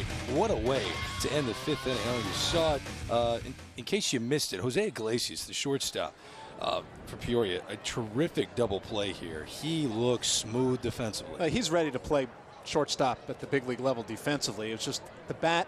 It's not that he needs work. He just needs more at bats. He was hitting well this year and might have been ready, but he broke a finger on an errant pitch and missed several months of the season. So he's just playing catch up. But defensively, yeah, he's ready to go right now. He reminds me of Omar Vizquel. When Omar first came up, he was 19 years old to Seattle. Unbelievable hands, great footwork, very Baryshnikov-esque, if I may say. Yeah, very nice. But he lacked the ability to hit. But Omar, over time, became a very good offensive player to go along with. I believe he ended up with 13 or 14 Gold Gloves. So you look at this guy, he could step in absolutely today and play shortstop in the big leagues. And I think he's actually a little bit offensively ahead of where Vizquel was at that time. I think they're pretty pleased with his bat control. He's not going to hit for a ton of power. It's not as huge a part of his game, obviously, but I think he's a little bit ahead. He just didn't have the opportunity to play. Joe Patterson, the new pitcher in the game for Scottsdale. We're up 3-2 here in the top of the sixth, facing Dustin Ackley. Not only does poor Ackley have to face another left-hander, but a sidearm left-hander. Almost a down-under. You don't see that much from the left side, and I don't know that they're playing lefty specialist at this point, but it would make some sense. Broken bat. Brandon Belt bobbles it. Play close at first, and Ackley's going to reach. There's that great hustle again by Ackley. And ball hits off the end of the bat, shatters his bat in two. But he busted all the way down. Brandon Belt unable to handle that ball. Ackley again, as you mentioned, Greg, facing another tough left-hander. Big slider. Hits it off the end of the bat. Bat goes hurling into the air. Belt. You almost have to wonder if Belt was kind of looking at where the bat might be coming. Is it coming at me? Just enough to take his eye off the ball and not to be able to field it cleanly, because he's got a nice glove over there at first base. Yes, he does. I got it. I mean, wouldn't you be a little distracted? I think so. That barrel bat pinwheeling all the way right at you with a sharp edge. Ackley reaches base for the second time in this game. Well, again, another reason why he was voted the MVP of the Arizona Fall League. Check on Ackley over at first. He was stolen 5 bags this fall. Here's Ryan Lavarnway, the catcher, cleanup hitter from the Boston Red Sox. He's walked, scored a run. Went to Yale. So you know he's a cerebral ball player, much like Dave Valley. Aren't all catchers? Yes, yes. Come on. You see, he led the NCAA with a .467 batting average as a junior at Yale in 2007. Great power numbers. Fouls this one away. I get the feeling that perhaps the Ivy League was not the greatest challenge for him as a baseball player. Don't tear down the Ivy League. There's some good baseball over there. I would not, but I remember. I mean, I went to college with Doug Glanville, and I remember you would watch him play and be like, he should not be here. That's all I'm saying. Well, in 2009, he hit 21 home runs, 87 RBIs in the minors. And then this past season in the minor leagues, 21 home runs, 102 RBIs. Again, that's not Ivy League competition. There you this go. Is a guy that has been productive every step along the way, Jonathan Mayo. How did I become the guy bashing the Ivy League? I don't know how that happened. Exactly. I'll have to write an extra check to my alma mater after this. But well, I just want to stick up for that Ivy League. You know, Scott Bradley, one of my former teammates, is the head coach over at Princeton. He runs a tremendous program. I know he's proud of his program and the competition that they play. Joe Patterson gets the strikeout. And we're bringing the Arizona Fall League Championship game from Scottsdale, Arizona. In the booth, it's Greg Amsinger, Jonathan Mayo of MLB.com, and Dave Valley. Happy to join you on a weekend. Adam Lowen at the plate. A couple of hits. All he's done is face left-handed pitching this afternoon.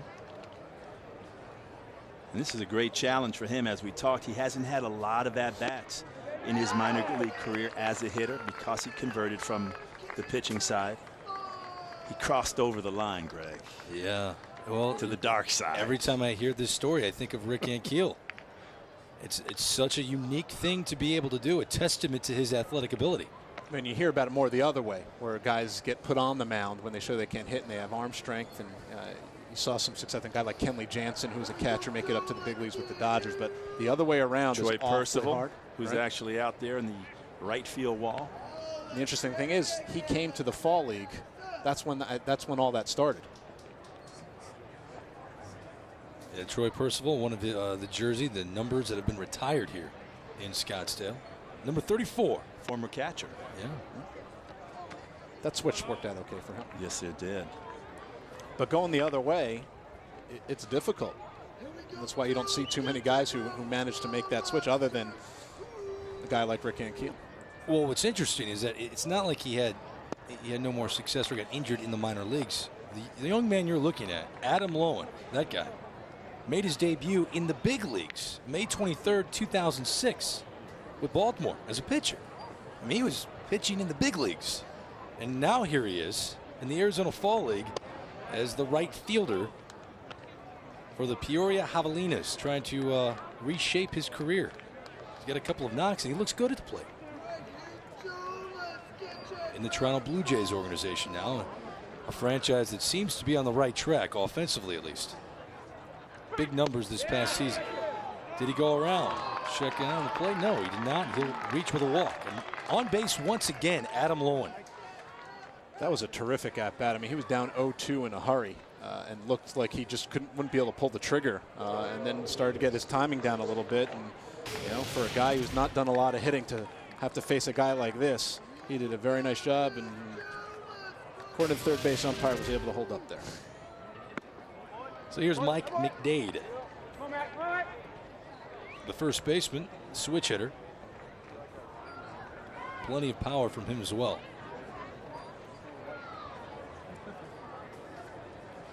2 on as Peoria tries to tie this ball game. It's 3-2, 1 away in the top of the 6th. Fouls us back. You see the numbers this fall for McDade. 375 batting average. Only 1 home run. He hit 21 home runs in the minor leagues in 2010. You'll hear scouts talk about raw power versus in-game power. And right now, McDade is the kind of guy who shows more raw power. He may, during batting practice, just put on a show. And it hasn't necessarily translated to what he's doing on the field, at least in the small subset of the fall league, where he's been more of a gap hitter, doubles kind of hitter. But the raw power is definitely there. Count goes 2-2. Joe Patterson on the mound for Scottsdale. And that is something I think you'll see with a lot of young hitters.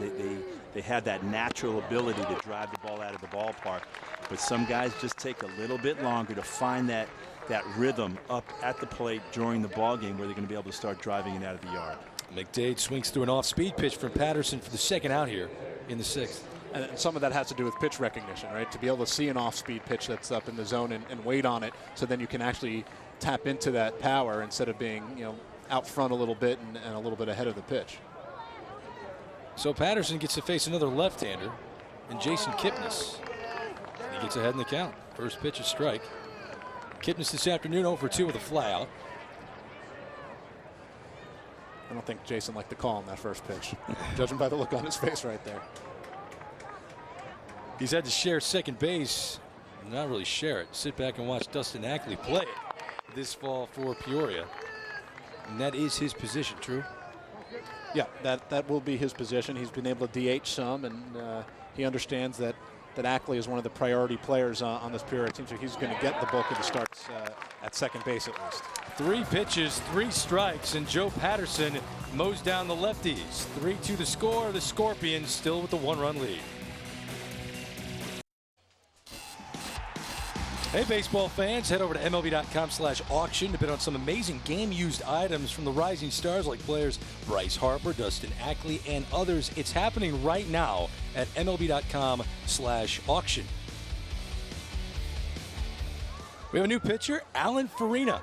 Only 5 feet 11 inches tall, but he actually brings the heat. Talking to some people within the ball club of Peoria, this guy throws hard. He's got a good explosive fastball. He'll use a 2-seamer as well. Throws a cutter and a slider. Mix in a changeup every once in a while. Comes over 3/4 delivery. He's had a good Arizona Fall League.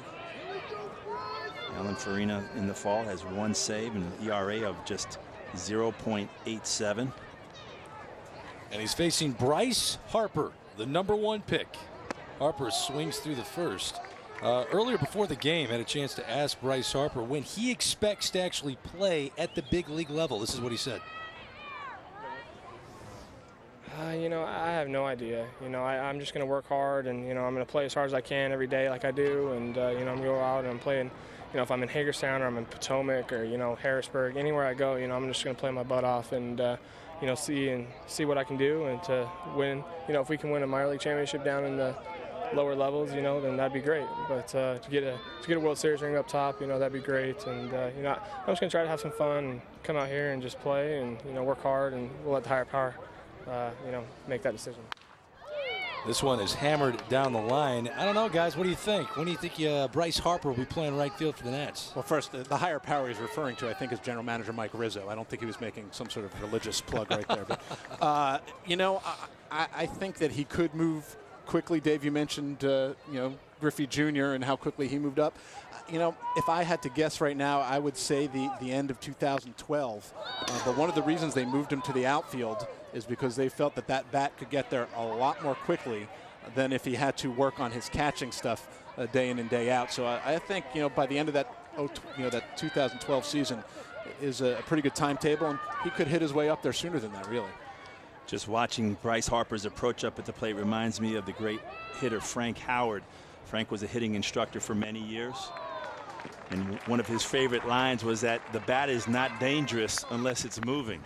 When that bat is in the hands of Bryce Harper, it's moving. He, so far in that at bat right there, he swung at every offering from Farina.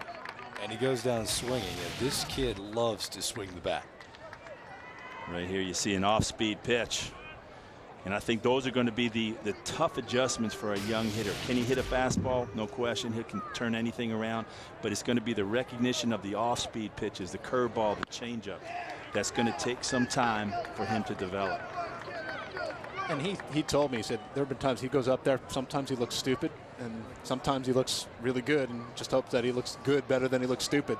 And that's just during this time when he's playing twice a week. Obviously, he'll have to be a little more selective over the course of playing every day of a full season. Third baseman Connor Gillespie looks like he breaks his bat and drops one into right field in front of Adam Lowe. Base hit for Gillespie, and Charlie Blackmon hitting ninth at the plate now for Scottsdale. But I think it will be interesting, getting back to Bryce Harper, what kind of debut we shall expect. Will it be much like Steven Strasburg?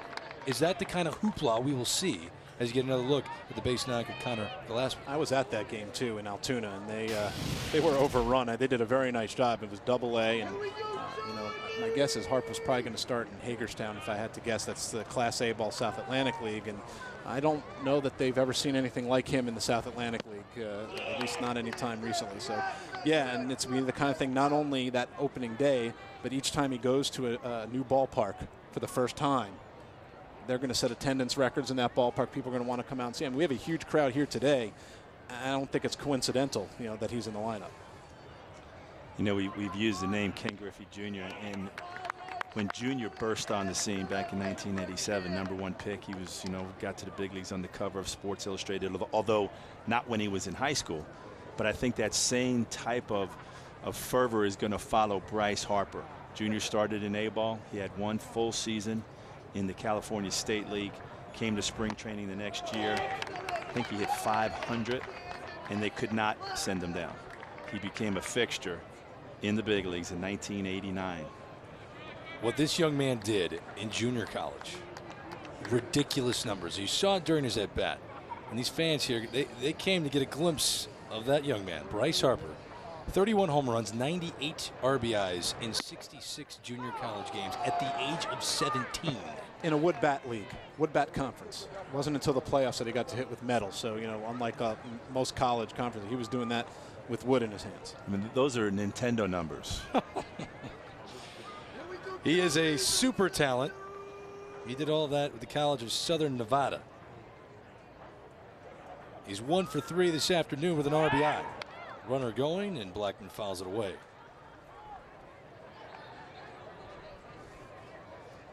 Gillespie will go back to first, but this has been fun to see a young man like this and to see fans get a chance. And maybe it's a small thing to me, but to see all of these prospects wearing the big league uniform, to see what Bryce Harper looks like in a Nationals uniform, it means a lot to the fan base. And it's not just Harper. It's Brandon Belt. It's Mike McDade, Dustin Ackley. Any of these guys, if you're a fan of the club, you see your favorite uniform, and it immediately strikes a response chord. Absolutely. I mean, this is a stepping stone, and we talked about it a little while ago. So many players that you're seeing right now today and in this league this fall will be in the big leagues next year. So you might as well get used to seeing them in the jerseys now, and it's for them as well. You know, this is a tremendous experience to get great instruction and to feel what it's like to play at a slightly higher level of competition, where they're hoping they can bring those jerseys with them to a big league stadium next year.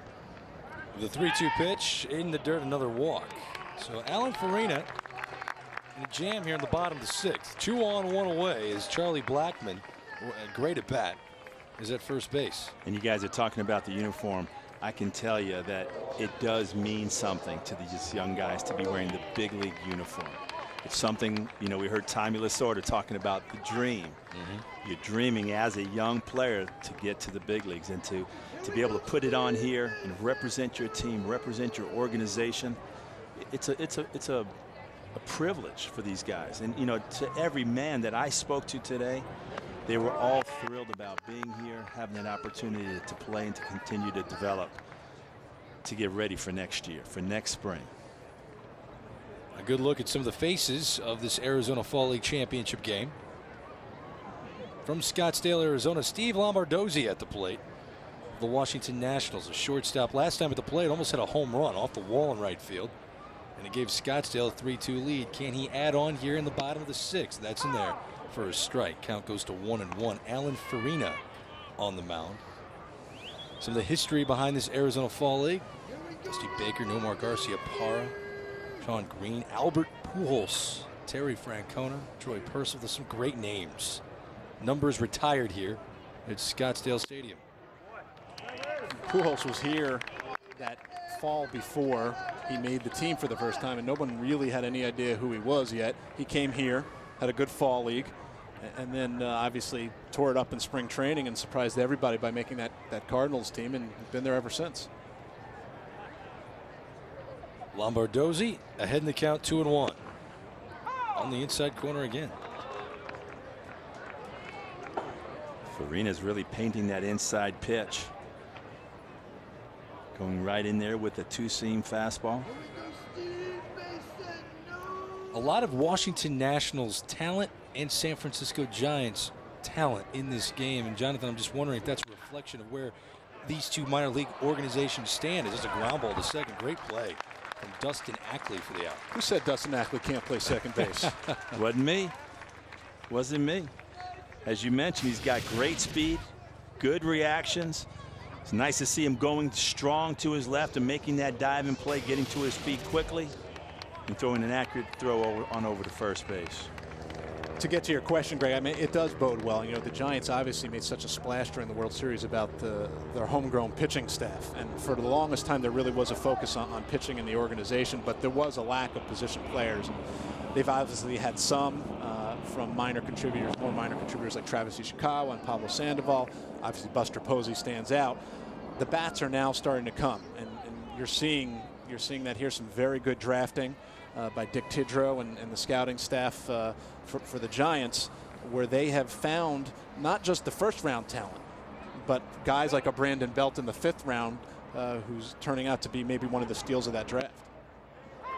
Farina gets another strike in there. 0-2 to Charlie Culberson, one of those young San Francisco Giant position players you're talking about. And don't you think that's where the real homework comes in? I mean, pretty much everyone could look at a guy who's going to be in the first round. That's the easy part, but finding those diamonds in the rough that are going from the 5th round to the 15th round. As you mentioned with the Brandon Belt, guys who have really come along very quickly. Absolutely. Culberson strikes out for the 3rd time this afternoon. Score remains 3-2. We're heading to the 7th. Baseball's offseason show of record is back with Hot Stove. Get the inside scoop on deals, steals, and the buzz around the league. And we'll wrap up the November awards with the MVPs Monday and Tuesday. So turn it up on Hot Stove, presented by Chrysler, Monday through Saturday at 7 Eastern and Pacific, right here on MLB Network.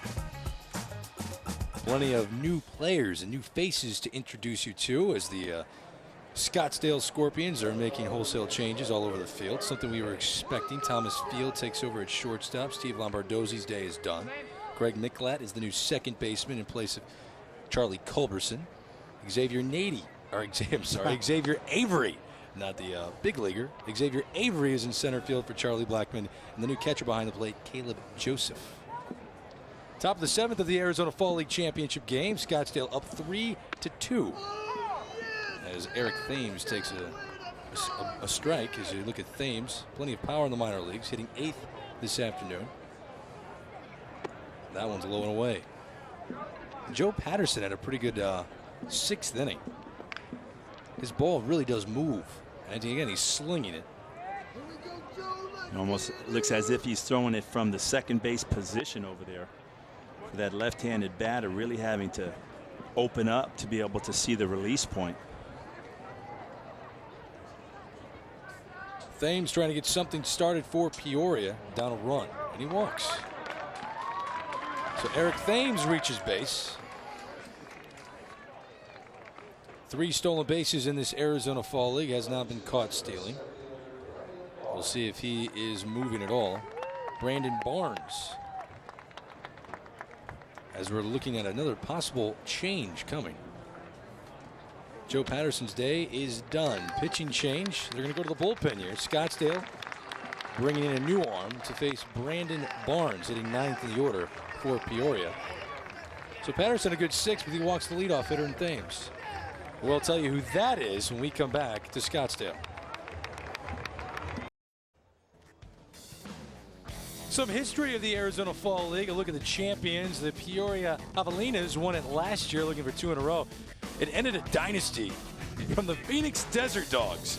They won in 07, 08, 06, 05, 04. I mean, they became a staple here in the Arizona Fall League. Well, the weird thing about that is the teams that send talent in change from year to year.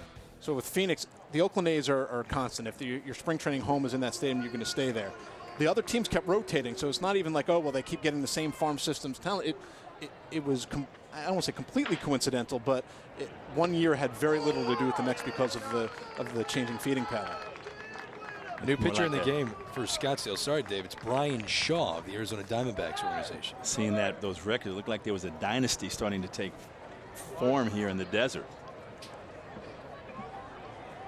The dynasty has ended. Peoria trying to start its own as Brandon Barnes at the plate. Takes that one high and inside. Of the Houston Astros, the center fielder for the Javelinas.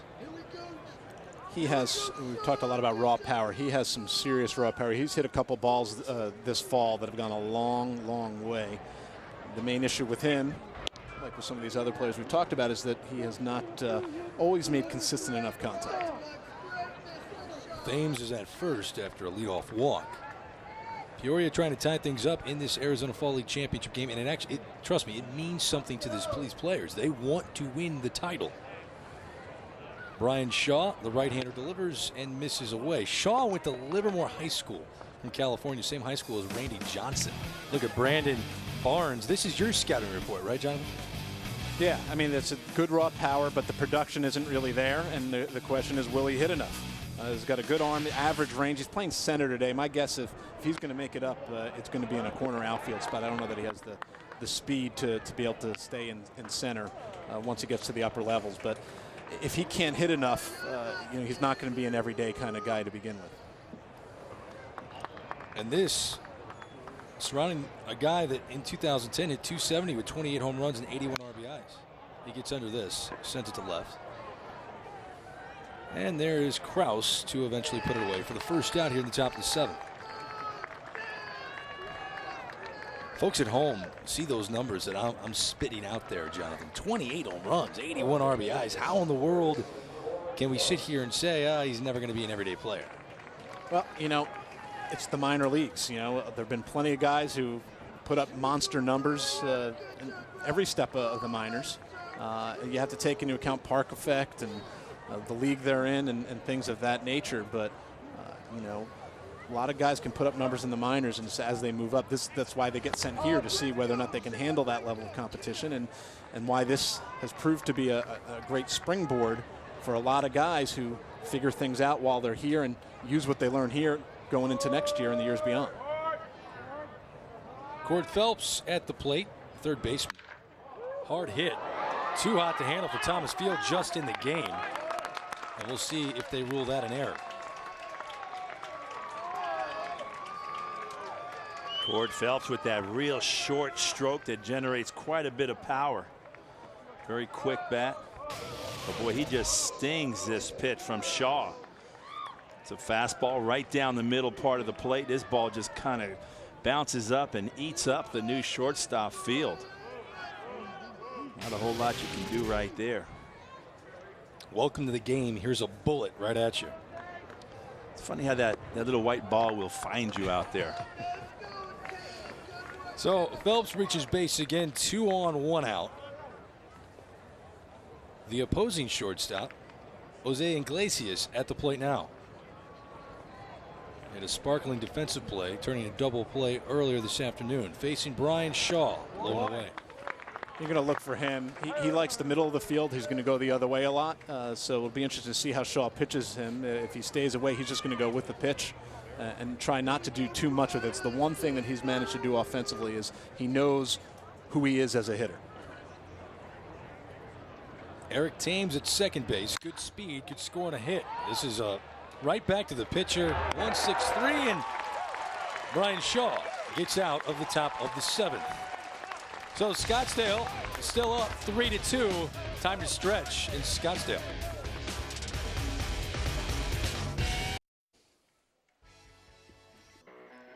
Don't miss the MLB.com This Year in Baseball Awards, and you can be a part of it. Go to MLB.com right now to vote for your top players, top plays, and great moments. Then watch the awards Tuesday, December 14th at 9 Eastern and Pacific right here on MLB Network. Beautiful scenic views here in Scottsdale, Arizona, in the desert. Gorgeous weather. Couldn't ask for any better environment to play baseball in, as you see Brandon Belt lead things off.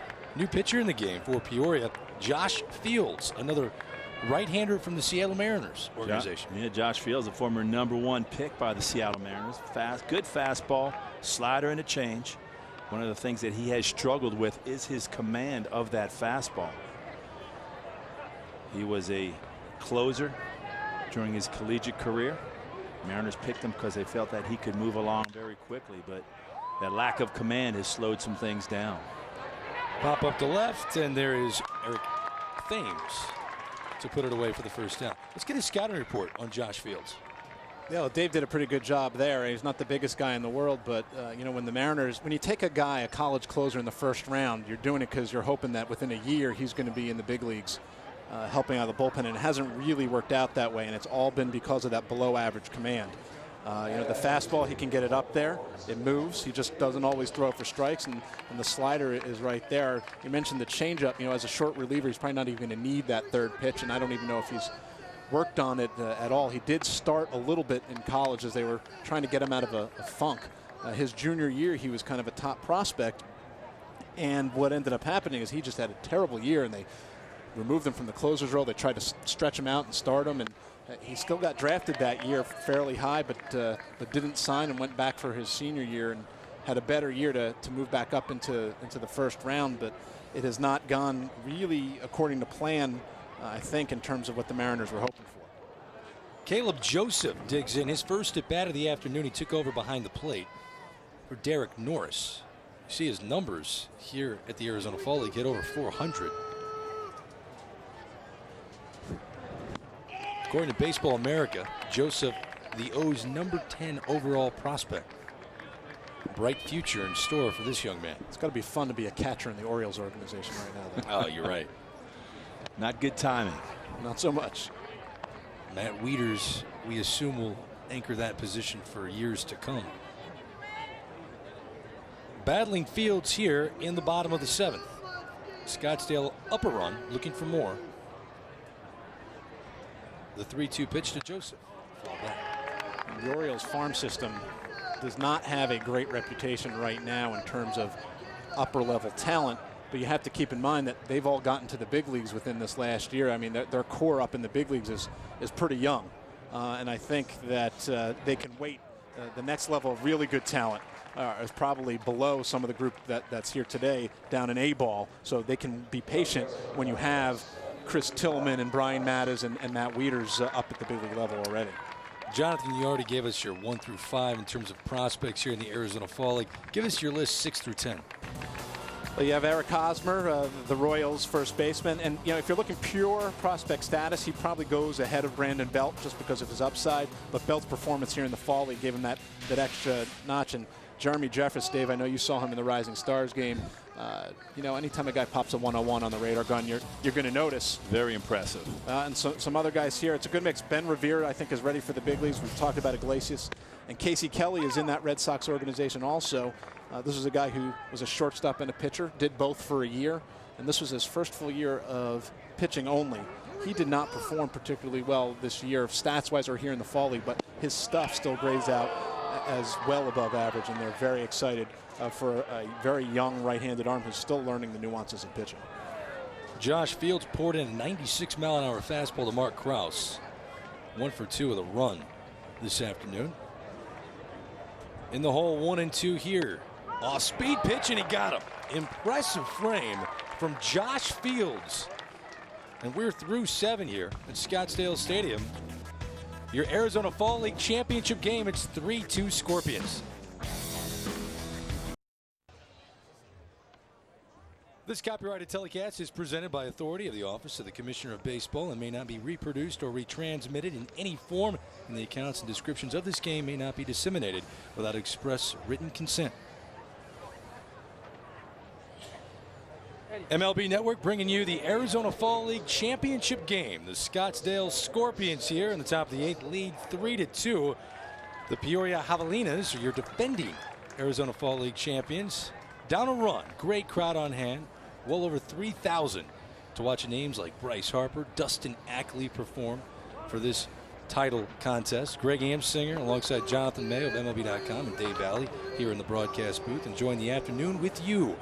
Here's the aforementioned Dustin Ackley. He's reached base twice already, leading things off in the top of the 8th, facing another new left-hander. It's one thing to face left-handed pitching, but a new left-hander almost every time you step to the plate. It's a daunting task. Now it's Dan Runzler from the Giants organization. This is a guy with big league success, so we're not talking about an A-ball lefty. Thomas Field, a strong defensive play, the shortstop for the first out here in the top of the 8th. Dan Runzler this past season with the San Francisco Giants. 3-0 with a 3.03 ERA in 41 games. He had 37 strikeouts during that time, and he'll be getting fitted for a ring. Yes, he will. He got hurt. I think it's the only reason he's here. He missed a chunk of time. He's trying to make up for some innings. And this is a guy last year who, if I'm not mistaken, pitched at 4 levels. He started in low A and ended up in the big leagues. Right, that's 4? Yeah. I was told there'd be no math. But yeah, he's got the plus fastball from the left side. And when we talk about above average and plus, it's obviously different for a lefty or a righty. Lefties don't have to throw as hard to be graded out with the plus fastball. Ryan Lavarnway with a fly ball to Bryce Harper, who looked very smooth and right. A good read there. That's one of the things that has impressed me about this Arizona Fall League are the power arms, but the power lefty arms. As Bryce Harper runs that ball down to right center field. You mentioned, I think these guys were in your top 5. Mike Montgomery and Banuelos from the New York Yankees. They both started the Rising Star game. Incredibly impressive. Yeah, tremendous stuff. Often when you think about left-handed pitchers, left-handed starters, you're thinking more of the Tom Glavines of the world. Though they know how to pitch. The pitchability term gets used a lot for lefties. But these are guys who, they know how to pitch, but, they know how to pitch with some pretty ridiculous stuff. Mike Montgomery is just nasty. And Manny Banuelos is a great story because he was a very good pitcher his first year, but more of a command, advanced for his age. Had an appendectomy in April. Spent half the season just working on his body, his strength. Came back and his velocity was up 4 or 5 miles an hour, and it stayed throughout the fall league. And it's what you saw him throwing 94s, 95s in the Rising Stars. Yeah, he was consistently in the mid-90s during that Rising Stars game. Runzler evens the count here to the offensive star of this game, Adam Lowen, the Toronto Blue Jays. He's reached base 3 times, 2 for 2 with a walk. And once again, like Ackley, only facing left-handed pitchers. Sends this the other way, and it gets down. 3 for 3 for Adam Lowen. That's a beautiful thing right there. That'll be a line drive in the scorebook tomorrow. But he stayed on it, allowed that ball to travel deep into the strike zone, and just fought it off out there to the shallow left field. And against a guy like Runzler, I mean, that's all you're really going to do, I think, as a left-handed hitter. Stay back as long as you can, and I mean, that pretty much, he's 3 for 3, perfect, but they've all been that way. Mike McDade, his first knock. All of this coming with 2 outs here in the 8th inning. McDade tied for the Arizona Fall League lead in doubles with 11, third in hitting with a .375 mark, and he comes through here. So a little 2-out rally, and Peoria has the tying run at second base here in the 8th. Jason Kipnis is going to dig in. He's the DH from the Cleveland Indians.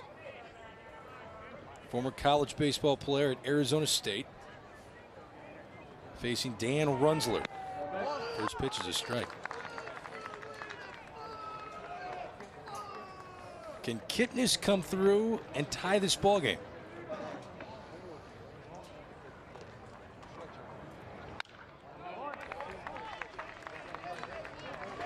Kipnis is one of those guys that you would give the moniker of a gamer, a guy who just shows up and plays hard day in and day out, grinds through his at-bats. Doesn't have a lot of power, but he's going to put the bat on the ball. Lowen at second. Good speed for a big guy. 0-2 pitch. Off Runzler's glove. Tough play from Field. Can he make it? Yes! Thomas Field had to stop in his tracks, go the other way. A terrific defensive play to keep this a 3-2 ball game. What a play from Thomas Field. Bottom of the 8th after the break. Where do baseball fans go when the season ends? MLB Network, a place where the hot stove burns all year long. Watch for the new starting lineup all week long on MLB Network, our national pastime all the time. Great scene here in Scottsdale, Arizona. Young baseball fans and those who just want to see the future stars of the big leagues. You could be looking at one of them right here, Josh Lukey. Another young arm from the Seattle Mariners. Another power right-handed arm. They got him as part of the Cliff Lee deal from the Texas Rangers. And he's done a very nice job here in the fall and since he came over. And he is another one of these guys who got added to the 40-man roster largely because of what he was able to accomplish here in the fall.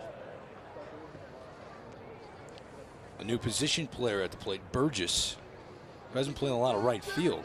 Mike Burgess of the Washington Nationals. Now he swings through that offering. Now the count 1-2. Scottsdale with the lead, 3-2.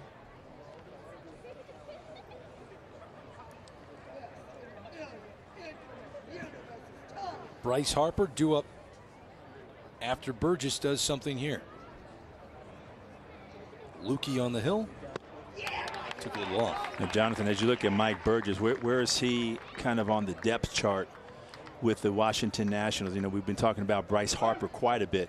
Is this guy a little bit closer to the big leagues? He's a little bit closer, but I guarantee you after this fall he's looking over his shoulder a little bit, or maybe he'll go home and work on left field. You know, he was a supplemental first-round pick in 2007, a really good high school bat that hasn't quite come together in terms of his tools. Another guy with some pretty good raw power and just hasn't hit consistently enough at any level that he's been at.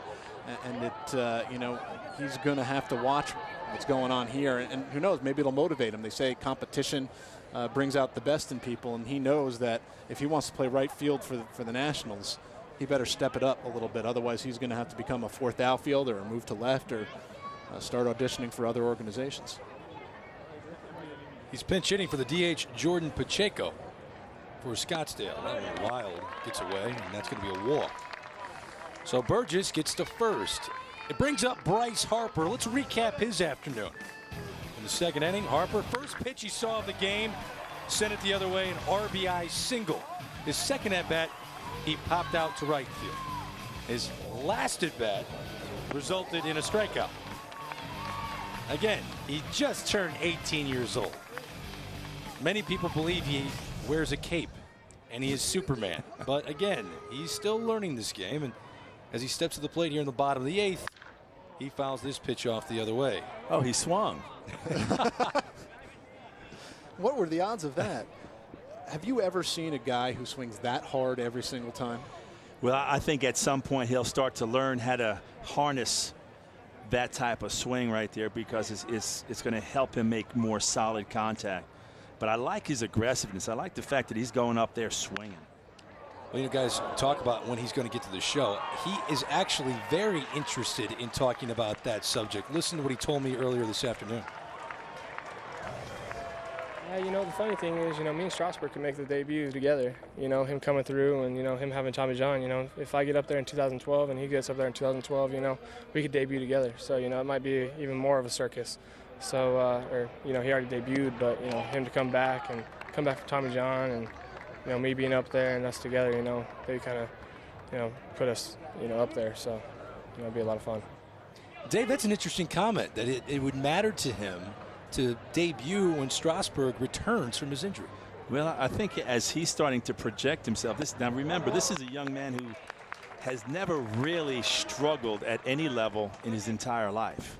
So in his mind, he just is assuming that he's going to continue to build upon success.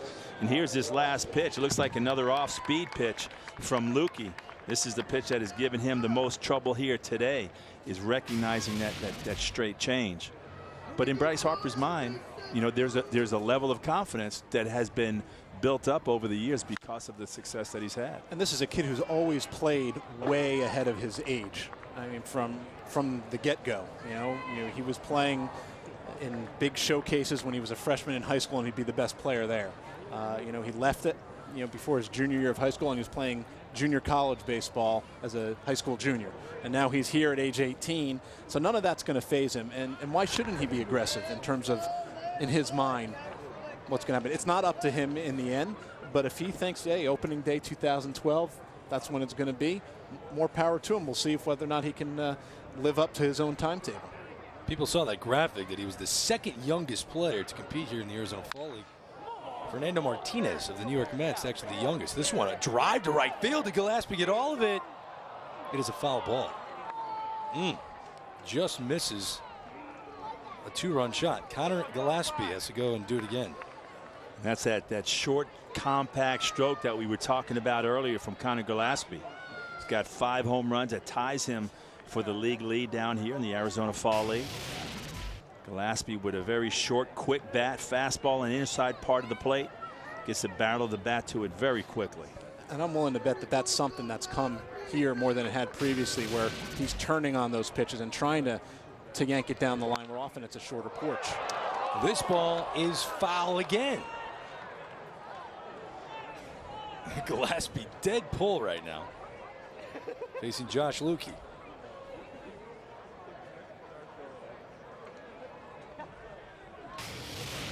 Another look at this pitch and how close it was to being fair. Yeah, that's a foul ball. Good call by the first base umpire. With the nifty dance move on top of it. Gillespie in the hole 0-2. 1 away here in the bottom of the 8th. And he holds up. So with the struggles of Pablo Sandoval at third base, does Connor Gillespie have a legitimate shot if Pablo is unable to really find the magic of 2009? That Connor Gillespie maybe not this year, but in the next 2 years, take over that starting third base job as he strikes out swinging. Yeah, I mean, I think that's what they're hoping for, and being able to see him turn on pitches like that. I think he was more of a gap to gap, using all fields, take what's given to him. That's a good thing for a young left-handed hitter, to be able to realize that certain fastballs on the inside half of the plate, you got to be able to turn on and drive, especially if you're going to play a corner infield spot. And if he can keep doing that going forward, I think they will take a pretty long look at him. He was at Double-A to end the year, and I think he's got a chance to get up there if they need him sometime next year. Here's Xavier Avery second-round pick by the O's in 2007. Plenty of speed. He stole 38 bases in the minor leagues in 2010. He has 6 bags stolen here in the Arizona Fall League. Just 20 years old. He actually turns 21 New Year's Day. See, talk about New Year's Eve being fun already. Well, it can't be too fun yet, right? If he's not turning 21 till the next day. Well, yeah, but it's excitement. I've had great New Year's Eve parties before I was 21. And this is ripped right at. No, it's actually, yes, it is caught. At first, it looked like Lowen was going to grab it, but Mike McDade snares the line drive, and it ends the 8th inning. Scottsdale 3 outs away from a championship to the 9th after the break. The Scottsdale Scorpions 3 outs away for the 2010 Arizona Fall League Championship, facing the Peoria Javelinas. It's 3-2 as we head to the top of the 9th inning. Greg Amsinger in the broadcast booth with Jonathan Mayo of MLB.com and Dave Valley. Guys, it's been fun to watch all the young talent. Who has stood out and impressed you the most? I'm going to go right with the starter for Scottsdale, Sammy Solis. I saw him earlier in the week, and he was very sharp in his 3 innings there. He'd only given up 1 hit. And this is a guy who's really making his professional debut here in the Fall League, and they might be able to speed him along. Again, another lefty, maybe not as much power as the Mike Montgomerys and Manny Benuelos of the world, but with some pretty good stuff. 3 pitches that he can choose from, and he had it working pretty well today. Now, I was impressed with a couple of guys today. Adam Lowen out in right field, a former pitcher turned hitter, had some tough at-bats against some good left-handed pitching. He's 3 for 3. He showed me something. I really liked his approach up there. He hasn't had a lot of at-bats as a professional baseball player, but you certainly see the potential with the way his bat approaches the baseball with his at-bat. And Dustin Ackley over at second base made some really nice plays at second. That's the biggest question mark for him at this point in time. MVP of the league, but he showed he was a glove man today. New pitcher Cole Kimball trying to shut the door and give the Scorpions the Arizona Fall League Championship. 3-2 the score here. Eric Thames strikes out swinging to start the 9th. So Scottsdale just 2 outs away from the title. And I'm sure people at home want to know what you guys thought of Bryce Harper and his professional national TV debut. 1 for 4 with a couple of strikeouts and an RBI.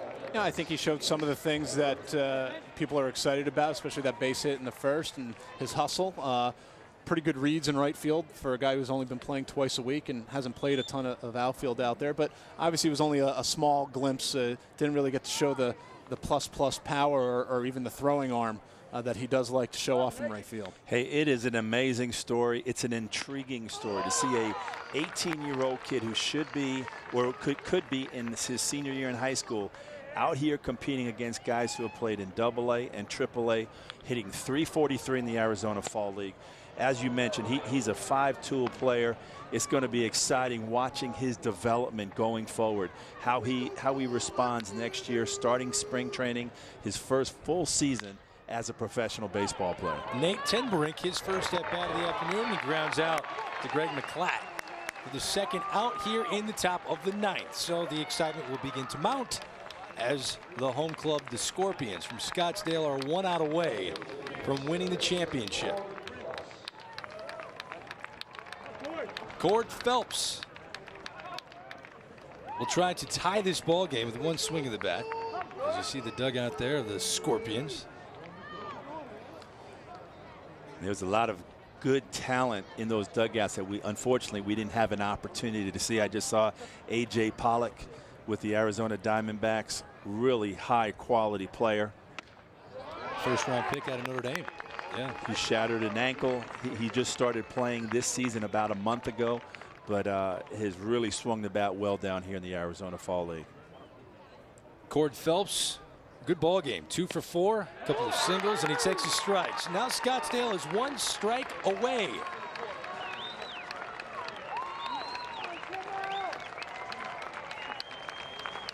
In a game that we sold so many great offensive prospects, the pitching has been really good. The year of the pitcher continues, Greg. Power, and more power. Kimball ahead in the count, 0-2 to Cord Phelps in the dirt. Kimball very aggressive out there on the mound, coming right after the hitters. It's always easy to do when you've got that plus fastball to come and attack the strike zone with. Another guy who worked his way onto the 40-man roster with this performance here this fall. The 1-2 pitch. That last pitch at 98 miles an hour. That would be a plus fastball, Dave. Yes. That is correct, Jonathan. Only triple digits get you a plus plus. Well, that might be a plus plus. Man, I'm afraid to see what your scouting report would have been on me. The count runs full as Caleb Joseph, the catcher, took that off of his face mask. Kimball trying to get Phelps to go after that hard split finger in the dirt. Joseph does a nice job of getting in front of that ball, but it just kind of jumped up off the top of his shoulder. Cord Phelps has battled back. He was down 0-2. It's now 3-2. 2 outs in the ninth. Ground ball to Belt. And the Scorpions are your 2010 Arizona Fall League champions.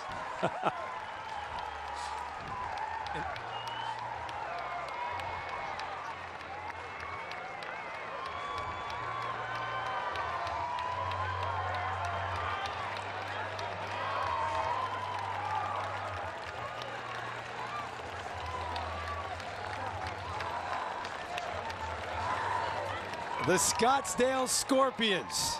Look at this celebration. You gotta love this. And just in case you thought that people didn't care about winning here in the Arizona Fall League, they are having some fun out there. And listen, a ring is a ring. It is a kid's game, and these guys are having some fun out there. Great to see them enjoying it. You know, these are opportunities for all these guys who play in different organizations to play together, to develop friendships, to be able to follow each other, for them to celebrate. As you mentioned, they're going to get a ring to commemorate this, so it's a nice thing for these young guys. And it can be a mixed bag. You're throwing all these guys together for 6 weeks. Boom, you got to get along. It doesn't always work out that way, but this Scorpions team really seemed to a man to all get along with each other, you know, from Bryce Harper all the way down. So the Scottsdale Scorpions boasting that young man, Bryce Harper. They hold on to win. Tommy Lasorda was here. He joined us in the booth. A great afternoon. Coming up at 6 Eastern, the best of Hot Stove. Make sure you tune in for that. But your 2010 Arizona Fall League champions, the Scorpions from Scottsdale. For Jonathan Mayo, Dave Valley, my name's Greg Amsinger. Thanks for enjoying the Arizona Fall League championship game on MLB Network.